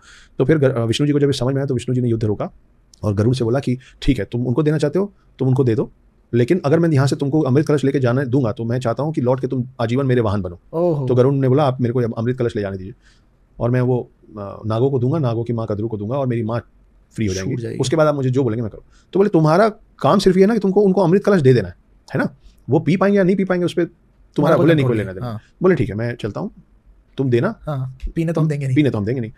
तो इसके पीछे बड़ी इंटरेस्टिंग सी एक और बात है। तो गरुण जो थे वो ला के अमृत कलश घास के ऊपर रखे और बोले ये मैंने दे दिया, अब मतलब बोल के मेरी माँ को आज़ाद कीजिए। तो कद्रू और उसकी सांपों ने बोला कि ठीक है हम आपकी माँ को आज़ाद करते हैं। जैसे ही वो बात हुई तो विष्णु जी कलश लेके गायब हो गए, मतलब उठा लिए। वहाँ पे कलश से एक बूंद वहाँ भी गिरा, अच्छा, घास पे, और जितने हजारों सांप थे ना वो उस एक बूंद के लिए घास को चाटने लग गए। इसीलिए सांप का जो जीभ होता है ना वो आगे से कटा हुआ है, 2 होता है, वो घास से कटा है। उस अमृत की बूंद को चखने के लिए उन सब लोगों की जबान घास से कटी, इसलिए सामने से 2 हो गई। कहानी है पर इंटरेस्टिंग है। तो ये कुंभ मेले की कहानी है कि कुंभ मेले का हमारा इतिहास क्या है। नागा साधु वहीं पे क्यों आते हैं? एकदम मतलब वैसे नहीं दिखते, कहाँ होते हैं नहीं पता, पर वो नागा साधु वहाँ पे जरूर दिखते हैं कुंभ मेले में। हाँ, तो उसके पीछे कारण ये है कि पहले तो कौन है शिव और कौन होते हैं नागा साधु। हाँ, नागा साधु माना जाता है कि शिव की सेना है। अच्छा, शिव की सेना है। तो बड़ी बढ़िया लाइन है कि जिसका कोई प्रारंभ नहीं ना जिसका कोई समाप्त है, जिसका कोई प्रारंभ नहीं ना जिसका कोई समाप्त है, सैकड़ों की भीड़ में वो एक ही पर्याप्त है, वो है नागा साधु। कि धर्म की रक्षा के लिए आप कितने भी खड़े हो गए वो भिड़ जाएगा आपसे, आप उसके होते मंदिर को ध्वस्त नहीं कर सकते, वो लड़ जाएगा, वो अपनी जान दे देगा। लेकिन तो ये मेरी लिखी 2 लाइन थी कि ना जिसका कोई प्रारंभ है ना जिसका कोई समाप्त है, सैकड़ों की भीड़ में वो एक ही पर्याप्त है, वो है नागा साधु। ठीक, तो नागा साधु अपने आप को शिव की सेना मानते हैं। और 7th-8th सेंचुरी में आदि गुरु शंकराचार्य ने, जो थे पहले आदि गुरु शंकराचार्य, उनको ये समझ में आया था कि आने वाले समय में आप शास्त्रों के बलबूते अपने धर्म की रक्षा नहीं कर पाएंगे, क्योंकि दूसरे समुदाय बनेंगे, दूसरे रिलीजन्स बनेंगे जो आपसे शास्त्रों पे बात करके बड़ा छोटा तय नहीं करेंगे। तो आपको आने वाले समय में अपने धर्म को बचाने के लिए शास्त्रों के साथ साथ शस्त्रों की भी आवश्यकता पड़ेगी। और उस समय उन्होंने नागा साधुओं को क्रिएट किया था धर्म की रक्षा के लिए। तो मैं इसलिए बार बार बोलता हूँ कि अगर आप अपने आर्मी, नेवी और एयरफोर्स के सैनिकों को देख के डरते नहीं है, आपके अंदर उनके प्रति रिस्पेक्ट आता है। तो अगली बार जब आप नागा साधुओं को देखें तो उनसे घबराने डरने की जरूरत नहीं है, आप उनको रिस्पेक्ट कीजिए, क्योंकि जैसे आर्मी, नेवी और एयरफोर्स आपके सरहद की, आपके देश की, आपके ज़मीन की रक्षा करते हैं, वैसे ही नागा साधु आपके और मेरे धर्म की रक्षा करते हैं। वो पूर्वज हैं हमारे। अब देखिए इंटरेस्टिंग चीज़ इसमें एक और चीज़ है कि आपकी उम्र के सारे जेनजीज को ये पता रहता है कि ग्रीक के जो सबसे अच्छे योद्धा होते हैं, ग्रीक्स, उनको स्पार्टन्स कहते हैं। जापान, हाँ 300, जापान के जो सबसे अच्छे योद्धा होते हैं उनको समुराई कहते हैं। लेकिन आप लोगों को, हम लोगों को ये जानने की जरूरत है कि आपके सबसे अच्छे योद्धा कौन है। वो हैं वॉरियर्स, नागा वॉरियर्स, जिनकी बहुत रिगरस ट्रेनिंग होती है आशुतोष। उनको वेपन्स के लिए तैयार किया जाता है, उनको ज़मीन में सोने का, जैसे समुराईज का आपने देखा ना कि बहुत पतली लाइन का डिसिप्लिन होता है और बहुत स्ट्रिक्ट होता है, आम इंसान कर ही नहीं सकता। सेम हालत है इन लोगों का। ये इतने साल तक तप करते हैं कि जब तपस्या में शब्द तप आता है ना, तप मतलब गर्मी है ना, तापमान, तप, ये सब हीट के अलग अलग, मतलब हीट को सिंबलाइज करने वाले शब्द होते हैं। तो जब आप तप करते हैं, जब आप मेडिटेट करते हैं, तो आपके शरीर से जो ऊर्जा निकलती है वो बहुत गर्म होती है। इसीलिए नागा साधुओं को गुस्सा बहुत जल्दी आता है, वो हमेशा, क्योंकि उनकी तासीर इतने समय तप कर करके गर्म हो गई। बोलते हैं ना कि बहुत गर्मी चढ़ गई इसके सर में। हाँ, होता है। जब पूजा भी मतलब जब मेरा अपना पर्सनल एक्सपीरियंस है, आधा घंटा आप मेडिटेट करने बैठ जाओ या आधा घंटा आप कोई मंत्र जाप करने बैठ जाओ, उसका जब आप उठेंगे तो आपकी एनर्जी का लेवल अलग होता है, गर्मी लगती है, गर्मी भी होती है, बिल्कुल, मतलब सर थोड़ा सा हिलता है। हाँ, यहाँ पे अलग नशा होता है, कान वान गर्म हो गया रहता है ना। बिल्कुल। तो ये आपके और मेरे से बहुत ज्यादा लेवल बात है, ये तो कई कई दिन, हफ्तों, महीनों करते रहते हैं। तो इसलिए ठंडी जगह में रहना पसंद करते हैं, बर्फ़ में रहना पसंद करते हैं। और दूसरा कारण ये है कि ये ऊंचाई पे इसलिए रहते हैं क्योंकि ये चाहते नहीं है कि हम लोग उनको डिस्टर्ब करें, उन तक पहुंचे। इसीलिए जब वो आपसे मिलते हैं ना, तो अपना एक ऐसा फेस लेके मिलते हैं जिसकी वजह से आपको डर लगे और आप दूर रहें। सही बात है कि मत करो डिस्टर्ब। दो लोग जब मिलते हैं ना आशुतोष, तो दोनों को एक दूसरे से कुछ चाहिए होता है। सही बात, इसीलिए दो लोग मिलते हैं। इनको आपसे कुछ नहीं चाहिए, तो ये आपको आपके आसपास लोलो पोचो करेंगे नहीं। ये सब छोड़ चुके हैं, कपड़े छोड़ चुके हैं, ये खाना पीना छोड़ चुके हैं, ये सारे सांसारिक मोह माया, इनको कोई मतलब नहीं है आईफोन, एप्पल 15 प्रो ब्रो, नहीं। इसलिए ऐसे होते हैं। तो ये है नागा साधु। नागा वॉरियर्स किताब आपने लिखी, जी। पब्लिश हुई अभी 27 मई को ही बुक स्टोर्स पे अवेलेबल हुई है। बिल्कुल। तो इसके पीछे की क्या स्टोरी है? और इसके विजुअल राइट्स भी मैं सुना कि सूत्रों से खबर मिली कि इसके विजुअल राइट्स निकल चुके हैं, उस पे मूवी भी बन रही है। जी, आपके सूत्र बहुत कमाल के हैं। मेरे सूत्र डायरेक्टली राइटर हैं जो ऑथर हैं इस किताब के। आपका सूत्र आपके सामने बैठा है। तो ये सही है कि इसके विजुअल राइट्स निकल गए हैं। मिस्टर संदीप लेजल हैं, मिले जब थे तो प्रोड्यूसर थे, होते होते बहुत अच्छे दोस्त हो गए हैं। क्या बात। और उनका प्रोडक्शन हाउस है जिसका नाम है बेक माई केक प्रोडक्शंस। इन्होंने पहले फिल्म बनाई 10वीं, जो अभिषेक बच्चन सर के साथ, 10वीं पास। हाँ जी, 10वीं पास। और मिस्टर जॉन इब्राहिम के साथ एक फिल्म बनाई थी बाटला हाउस। हाँ। अभी मिस्टर जॉन इब्राहिम के साथ उनकी अगली फिल्म बहुत जल्दी रिलीज होने वाली है, उसका नाम है तेहरान। ठीक है। जिसके बाद वो और मैं लगने वाले हैं द नागा वॉरियर्स पे। विजुअल राइट्स उन्होंने ऑलरेडी खरीद लिया। ये 2 पार्ट में फिल्म भी आएगी और किताब भी। तो पहली किताब आपके सामने रखी है, दूसरी किताब रिलीज होगी इसी साल नवंबर दिसंबर में। मैं चाहता नहीं हूँ कि मेरे रीडर्स बहुत लंबा वेट करें कि टू बी कंटिन्यूड के बाद क्या हुआ। कटप्पा ने बाहुबली को क्यों मारा? वो मैं बार बार बोलता हूँ, इसलिए मैं यहाँ रिपीट नहीं कर रहा था, तुमने करवा लिया। कि मुझे पसंद नहीं है कि व्यूअर्स और रीडर्स इस चीज़ का इंतजार करें कि कटप्पा ने बाहुबली को क्यों मारा। तो मैं जल्दी जल्दी निकालना पसंद करता हूँ। तो सेकंड पार्ट भी ये साल खत्म होने के पहले आ जाएगा। जब तक आप लोग इस किताब को खरीदेंगे, आपके पास पहुंचेगी, आप लोग पढ़ेंगे, तब तक मैं आपको दूसरा पार्ट दे दूँगा। क्या बात।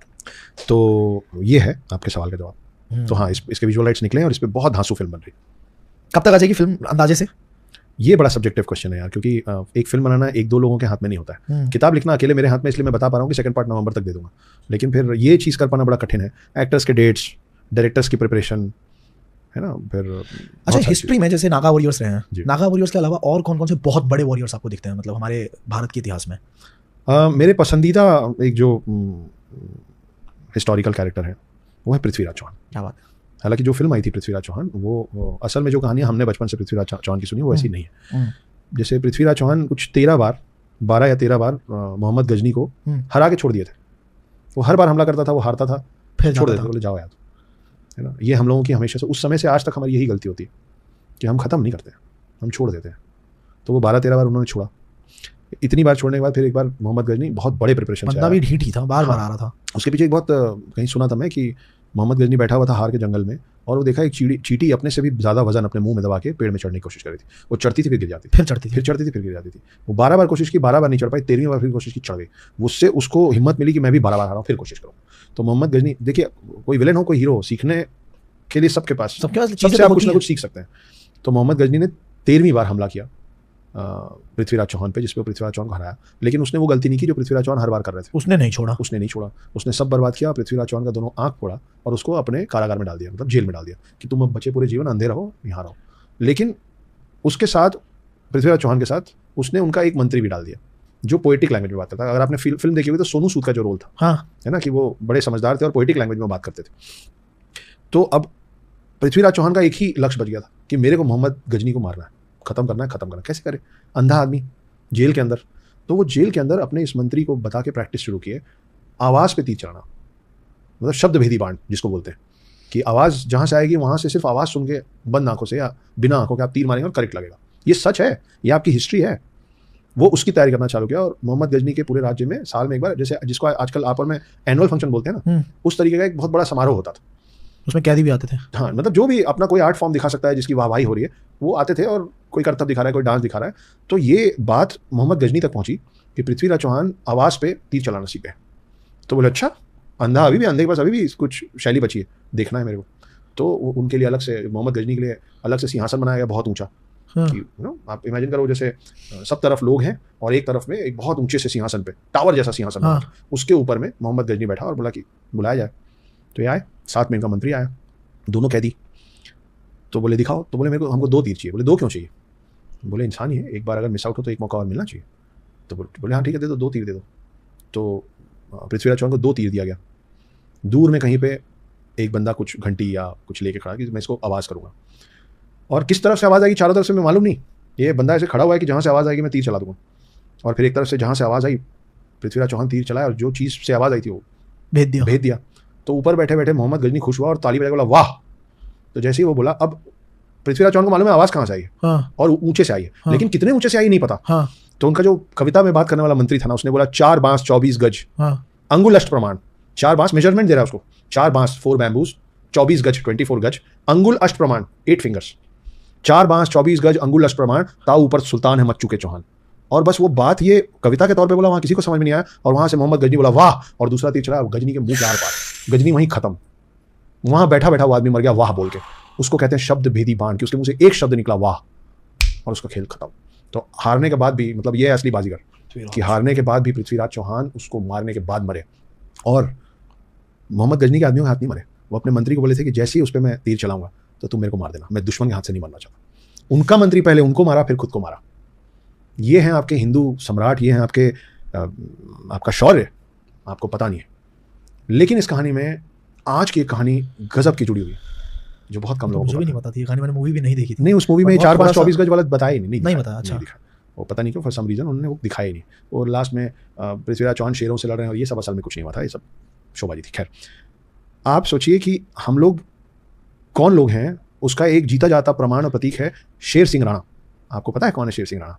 सुनिए शेर सिंह राणा की कहानी, जो नथी है पृथ्वीराज चौहान की इस कहानी से, जो मैंने आपको अभी सुनाया।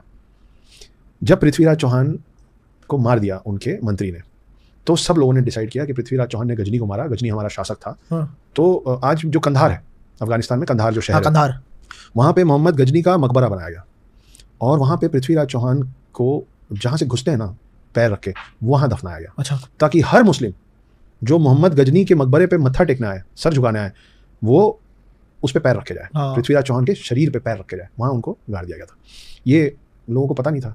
और वहाँ उन्होंने एक और रूल बनाया कि उस मकबरे में मोहम्मद गजनी के पास जाने के पहले आपको जूता उतारना है, और जो पृथ्वीराज चौहान का जो वो बना हुआ है ना, उस पर चप्पल मारने, तब आप अंदर जाएंगे। तो पृथ्वीराज चौहान का अंतिम संस्कार नहीं हुआ। अभी हम बात कर रहे थे कि अंतिम संस्कार अच्छे से होना कितना जरूरी है, ठीक है? तो उनका अंतिम संस्कार नहीं हुआ।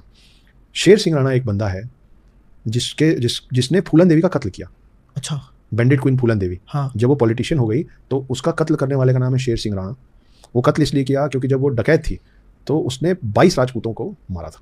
उनका बदला लेने के लिए शेर सिंह राणा ने, क्योंकि उसको फूलन देवी को सजा नहीं दी गई, वो कुछ साल की सजा काटी थी, उसके बाद तो पॉलिटिशियन हो गई थी, तो फूलन देवी को दिन दहाड़े गोली मारने वाले आदमी का नाम है शेर सिंह राणा। शेर सिंह राणा ने गोली मारी, खुद सरेंडर कर दिया कि मैंने। जब शेर सिंह राणा जेल पहुंचे तो जेल में उनको ये बात पता चली, अच्छा, कि पृथ्वीराज चौहान की अस्थियों को, मतलब शरीर को वहाँ दफनाया गया है, और वहाँ का रूल है कि जो आएगा गजनी पे सर झुकाने, वो पहले चप्पल मारेगा, जूते चप्पल मारेगा। इस बात से तकलीफ आए, उन्होंने अपने एक दोस्त से मदद मांगी, उसके हेल्प से जेल से भागे, खुद सरेंडर किया था आदमी। पता चला अरे मिशन आ गया, हाँ, मतलब मेरे राजा क्षत्रिय के साथ आज तक ऐसा हो रहा है, उनका अंतिम संस्कार नहीं हुआ। वो बंदा जेल से भागा, अपने एक दोस्त की मदद से एक नया पासपोर्ट बनवाया संजय गुप्ता के नाम से। मैंने ये कहानी न्यूज़ में सुनी है। वो भाग के पहुंचा बिना पासपोर्ट के, जैसे तैसे करते हुए कंधार पहुंचा। वहां पे चुपचाप वो मकबरा तोड़ के पृथ्वीराज चौहान की हड्डियां निकाल के वापस भारत देश लाया, और बोला ठीक से अंतिम संस्कार करो इनका, ये मेरे पूर्वज हैं, ऐसा नहीं होने दे सकता हूं, और फिर सरेंडर किया। तो कहां से आप देखो, जब आप एक इतना बड़ा काम करके पृथ्वीराज चौहान गए ना, तो उनके लिए लड़ने और खड़े होने वाले लोग आज तक जीवित। तो जब आप अपने लिए और अपनी जगह के लिए लड़ते हो ना, तो आपके लिए लड़ने वाली पूरी दुनिया बची। कुछ प्रिंसेस भी हैं कोई, जैसे आपने अभी पृथ्वीराज चौहान की बात करी, ऐसे ही कोई बहुत बड़ी वॉरियर कोई प्रिंसेस रही है भारत में? देखिए, आपको और मुझे, हम सबको ये समझने की जरूरत है कि जैसे आप प्रिंसेस बोलते हैं ना, तो आपके दिमाग में एक चित्र बनता है, एक इमेज बनता है। बारबी डॉल प्रिंसेस बना? हाँ। क्या बना? और क्या बना बताइए, चलिए। ज्यादा नहीं बना फिर भी नहीं, फिर भी प्रिंसेस क्या कर रही है? कि मतलब फूलों से सजी हुई है, जिंदगी एकदम अच्छी है, खुशहाल है, नाजुक है, हाँ, है ना? एक चैरियट से उतर रही है, हाँ, है ना? एक खूबसूरत से यूनिफॉर्म में एक बिल्कुल बाका नौजवान अपने एक घुटने पे ऐसे हाथ करके बैठा है, क्योंकि वो उतर नहीं पाएगी ना, खुद नहीं उतर पाएगी, तो उसको हाथ की जरूरत है। मतलब कितनी डिपेंडेंट है वो कि वो पिंक कलर का फ्रॉक पहनी हुई है, हाई हील पहनी हुई है, टियारा पहनी हुई है, छोटा सा क्राउन, है ना, ऐसे कर रही है, और उसको बग्गी से उतरने के लिए एक इंसान का हाथ चाहिए, तब वो एक सीढ़ी उतर पाएगी। यही बनता है ना इमेज। इसीलिए ये जो हम लोग देखते हैं ना, ये गाड़ियों में लिखा होता है, और हम लोग मजाक भी बताते हैं कि डैडीज प्रिंसेस, पापा की परी है। ये मजाक ही है, ये मजाक ही रहना चाहिए, क्योंकि आपके देश में प्रिंसेस नहीं होती थी, आपके देश में होती थी राजकुमारी। अब जैसे आप आंख बंद करके राजकुमारी सोचेंगे ना, तो आपको इनमें से कोई पिक्चर नहीं दिखेगा। हमारी प्रिंसेस वो होती थी जिसको बग्गी से उतरने के लिए किसी का हाथ की जरूरत नहीं होती थी, वो घोड़े पे बैठती थी, वो घोड़े से उतरती थी, उसको अपना हाथ किसी और के हाथ में नहीं, उसके हाथ में तलवार होती थी। भाई, आपके राजा अपने बेटियों के साथ, अपने राजकुमारों के साथ, अपनी राजकुमारियों को भी पूरा युद्ध विद्या देते थे, कैसे लड़ना है, तलवार कैसे चलानी है, अपनी रक्षा कैसे करनी है। तब आपके पास झांसी की रानी जैसे लोग होते हैं जो अपने बच्चे को पीठ में बांध के अंग्रेजों से लड़ जाते थे। तो जितने भी माता पिता हैं और आप जितनी भी लड़कियां हैं जो इसको सुन रही हैं, don't take pride if somebody is calling your princess. Princess is always dependent, she is very soft, she cries on things, she can't fight for herself. पर मेरे देश की लड़की प्रिंसेस और ऐसी नाजुक नहीं है ना, मेरे को चाहिए। करेक्ट है। हाँ, पर मैं दिल्ली में बैठे, बिल्कुल सही है। हाथ में तलवार उठाओ, और तलवार नहीं और कोई बदतमीजी करे ना तो तलवार तो लेके नहीं घूम सकते, चप्पल उतारो हाथ में तलवार की जगह चप्पल लो और धुन दो सामने वाले को, तो फिर आप प्रिंसेस नहीं होंगी, फिर आप राजकुमारी होंगी, और तब आप वो बनेंगी जो इस धरती। आप उस देवभूमि भारत में पैदा हुए हैं जिसमें आपका कोई भी भगवान भी एक महिला के परमिशन के बिना यहाँ नहीं आ सकता। महिला अगर अलाउ ना करे, महिला अगर अपने गर्भ में उसको जगह ना दे, तो आपके राम और आपके कृष्ण भारत और पृथ्वी में नहीं उतर सकते। ये शक्ति है, ये शक्ति है। सच सच सच। तो कहा है कि प्रिंसेस नो। बहुत मजा आया इस पॉडकास्ट में, मतलब मैं एकदम खो चुका हूं और मुझे बड़ा दुख हो रहा है कि ये खत्म करना पड़ेगा, क्योंकि हमें साथ में ही 1 घंटे दूर एक और जगह पे जाना है। तो आखिर में पॉडकास्ट खत्म करते हुए, और ऑब्वियसली आपको जो कुछ भी क्वेश्चंस, मतलब आपको इस पॉडकास्ट में बहुत मजा आया होगा, तो आप भी अपने सवाल अगली बार के लिए कमेंट सेक्शन में जरूर लिख सकते हो, ताकि नेक्स्ट टाइम मैं इनसे मिलूंगा तो आपके क्वेश्चंस और भी ज्यादा पूछे जाएंगे, जैसा आज भी इस पॉडकास्ट की शुरुआत में पूछे गए थे। लास्ट में क्वेश्चन मैं पूछना चाहता हूं कि what do you feel about this country? Bharat क्या है आपके लिए? भारत क्या है मेरे लिए? भारत जहाँ बहती गंगा मैया है और पूजी जाती गैया है, शिव शंभू का शंख यहाँ और कृष्ण का मोर पंख यहाँ, दुर्गा की तलवार यहाँ और विष्णु का हर अवतार यहाँ, वो है देवभूमि भारत। तो बी अ प्राउड भारतीय। आपको गर्व होना चाहिए कि आप एक ऐसी जगह पे पैदा हुए हैं जिसने कभी किसी पे हमला नहीं किया है, लेकिन उसके बावजूद जब उस पर हमला हुआ है तो बहुत अच्छे से लड़के आज भी हम एक साथ यूनाइटेड खड़े हैं। तो भारत जैसा पूरी दुनिया में, असल में मैं इसलिए नहीं बोल रहा हूँ कि मैं भारतीय हूं, मैं खुद मतलब फील कर पाया कि यार कितनी बड़ी बात है कि हम सामने से कभी किसी के पास नहीं गए लड़ने के लिए कि भाई तुम हमें ये, और उसके बावजूद हमने किसी को मौका नहीं दिया कि हमको कमजोर भी समझ लें। हम पे इतने आक्रमण हुए, इतना कुछ हुआ, पहले मुगल, फिर मंगोल, फिर फ्रेंच, फिर ब्रिटेन, हमको अंदर से मारा गया, हमको बाहर से मारा गया, पर अभी भी हम खड़े हैं और अभी भी हमें इतनी नफरत नहीं है कि हम इसको मार रहे हैं, हम उसको मार रहे हैं। आज भी हमारे यहाँ फॉरेनर्स ऐसे ही घूमते हैं, हम कुछ नहीं कहते कि हम कुछ नहीं कहते, हम सब भूल के उनको अपना के रखते हैं। आप सोचो हमारा दिल कितना बड़ा है कि पाकिस्तान से युद्ध में जब पाकिस्तान के हमने 2 टुकड़े किए तो विश्व में कौन क्या बोल देता? अगर आज का जो बांग्लादेश उसको बोलते कि तो पहले भी हमारा था, ये हम हमारे में मिला लिए, इनसे तोड़ा हमने रख लिया, तो कौन लड़ लेता हमसे? जबकि हमला भी पाकिस्तान ने आगे बढ़ के किया था, हमने तो किया भी नहीं था, लेकिन हमने क्या किया? हमने उनको उनकी एक पहचान दी, हमने एक नया देश बनाने दे दिया उनको। ये नहीं बोला कि चलो जोड़ लेते, बोले ठीक है आपको अलग होना है, आप अपना राष्ट्र खुद। सही बात है। परेशान तो वही थे सामने से, ईस्ट पाकिस्तान। तो बहुत बड़े बड़े दिल वाले हैं हम, और प्राउड हिंदुस्तानी। भारत का दिल मध्य प्रदेश है, मैं वहीं से आता। लास्ट में एक और चीज जी, नागा वॉरियर्स पे एक बड़ी अच्छी पंक्ति सुनी थी आपकी, कविता सुनी थी, बस उस कविता के साथ खत्म करते हैं इस पॉडकास्ट। ठीक है, तो हमने जैसे पिछली बार किया था ना, प्रणाम, हाँ, कि आपने कहा था कौन है हिंदू, तो मैंने बोला था कौन है हिंदू, फिर मैंने शुरू कर दिया था, चलिए वैसे ही कर लेते हैं। और ये जो बोल के हम कर रहे हैं ना, ये आप ही लोग के लिए कर रहे हैं, तो हम इसको कटवाना भी मत। हाँ, बस इसको ऐसे डालेंगे फिर कि भाई ये बोल के एकदम सेम स्टाइल में हम करेंगे जैसे हमने पिछला किया। चलिए, कौन है नागा वॉरियर्स? कौन है नागा वॉरियर्स? तू शांति है, तू युद्ध है, तू नरसिम्हा है, तू बुद्ध है। आपके दोनों चेहरे हैं, आप उनसे जैसे मिलेंगे वो आपसे ऐसे ही मिलेंगे। तू शांति है, तू युद्ध है, तू नरसिम्हा है, तू बुद्ध है, तू नमन है, तू प्रहार है, तू जीवन है, तू अंतिम संस्कार है, तू ढाल है, तू तीर की नोक है, तू ब्रह्मांड है, तू तीनों लोक है, तू भिक्षु है, असुरों का भक्षक है, तू भक्त है, धर्म का रक्षक है, तू पुण्य है, तू पाप है, तू वरदान है, तू श्राप है, तू शोर है, तू मौन है। उनको चुनना है कि तू कौन है। तो ये है नागा वॉरियर्स। उनको चुनना है कि तू कौन है। आप मुझसे जैसे मिलेंगे मैं आपसे वैसे ही मिलूंगा। सुपर एक्साइटेड है, ये किताब बहुत मतलब तहलका मचाने वाली है। और यदि आप अपने धर्म के खिलाफ सुन के आपका खून खौलता है, अगर आपको गुस्सा आता है, अगर 10 लोग आपके खिलाफ बात कर रहे हैं और आपको चलेगा, लेकिन आपके धर्म के खिलाफ बात करेंगे तो आप 10 लोगों के सामने खड़े होकर आंख बड़ी करके उंगली दिखाने का मादा रखते हैं, तो आप में भी एक नागा वॉरियर है और आप भी उन्हीं की संतान है। तो ये आपके पूर्वज भी हैं और ये अभी भी आप ही के लिए खड़े हुए हैं। तो अगली बार जब इनको देखें तो अपनी जगह से खड़े हो जाइएगा। क्या बात है। बाकी लास्ट में बुक का लिंक आपको डिस्क्रिप्शन में मिल जाएगा। बहुत मतलब आई तो पर्सनली रिकमेंड यू कि आप जरूर इसको पढ़ना और इसके फीडबैक्स कमेंट सेक्शन के अंदर जरूर देना। एक और चीज़ जो मैं जोड़ना चाहूँगा आपके माध्यम से, आपके सारे लिसनर्स को, बहुत सारे लोगों का सवाल रहता है, आपका तो मेरे तक एक्सेस है ना, हम जब चाहते हैं बात कर लेते हैं, लेकिन आप में से बहुत सारे ऐसे लोग हैं जो मुझसे जुड़ना चाहते हैं, बात करना चाहते हैं, अपना सुख दुख बांटना चाहते हैं, अपने करियर में कुछ सलाह लेना चाहते हैं, मेरे साथ काम करना चाहते हैं, और ऐसा सबका अपना अपना हो सकता है। तो ये देखते हुए मैंने और मेरी टीम ने एक कम्युनिटी शुरू की है जिसका नाम है NFA। उसका फुल फॉर्म है नॉट फॉर ऑल। हमने फर्स्ट फेज में हम चाह रहे हैं हर स्टेट से सिर्फ 500 लोग जोड़ना, सिर्फ 500 लोग। तो आपका स्टेट कितना भी बड़ा हो, अभी हम दिल्ली में है ना, दिल्ली की आबादी खुद ही करोड़ों में है, उत्तर प्रदेश की आबादी 24 करोड़ के आसपास है, मध्य प्रदेश की आबादी 12 करोड़ के आसपास है। इतने करोड़ लोगों की आबादी में मैं हर स्टेट से सिर्फ 500 लोग चाह रहा हूँ। मेरे क्या बोलते हैं वो इंस्टाग्राम के लिंक इन बायो में आपको मेरा इस मेंबरशिप क्लब का सारा डिटेल मिल जाएगा। पहले आइए पहले पाइए वाली पद्धति से हम चल रहे हैं, फर्स्ट कम फर्स्ट सर्व। तो आप आइए, जुड़िए, और आप जब इसमें जुड़ेंगे तो 2-4 चीज़ें मैं आपको बता देता हूँ क्या मिलेगा, लेकिन उससे बहुत ज़्यादा चीज़ें ऑफरिंग में हैं और हम उसमें और चीज़ें लगातार जोड़ रहे हैं। वो क्या चीज़ें हैं कि आपको 12 महीने में 12 बार आप मुझसे मुखातिब होंगे, मैं और आप जूम कॉल जैसी जगह पे एक दूसरे से बात करेंगे।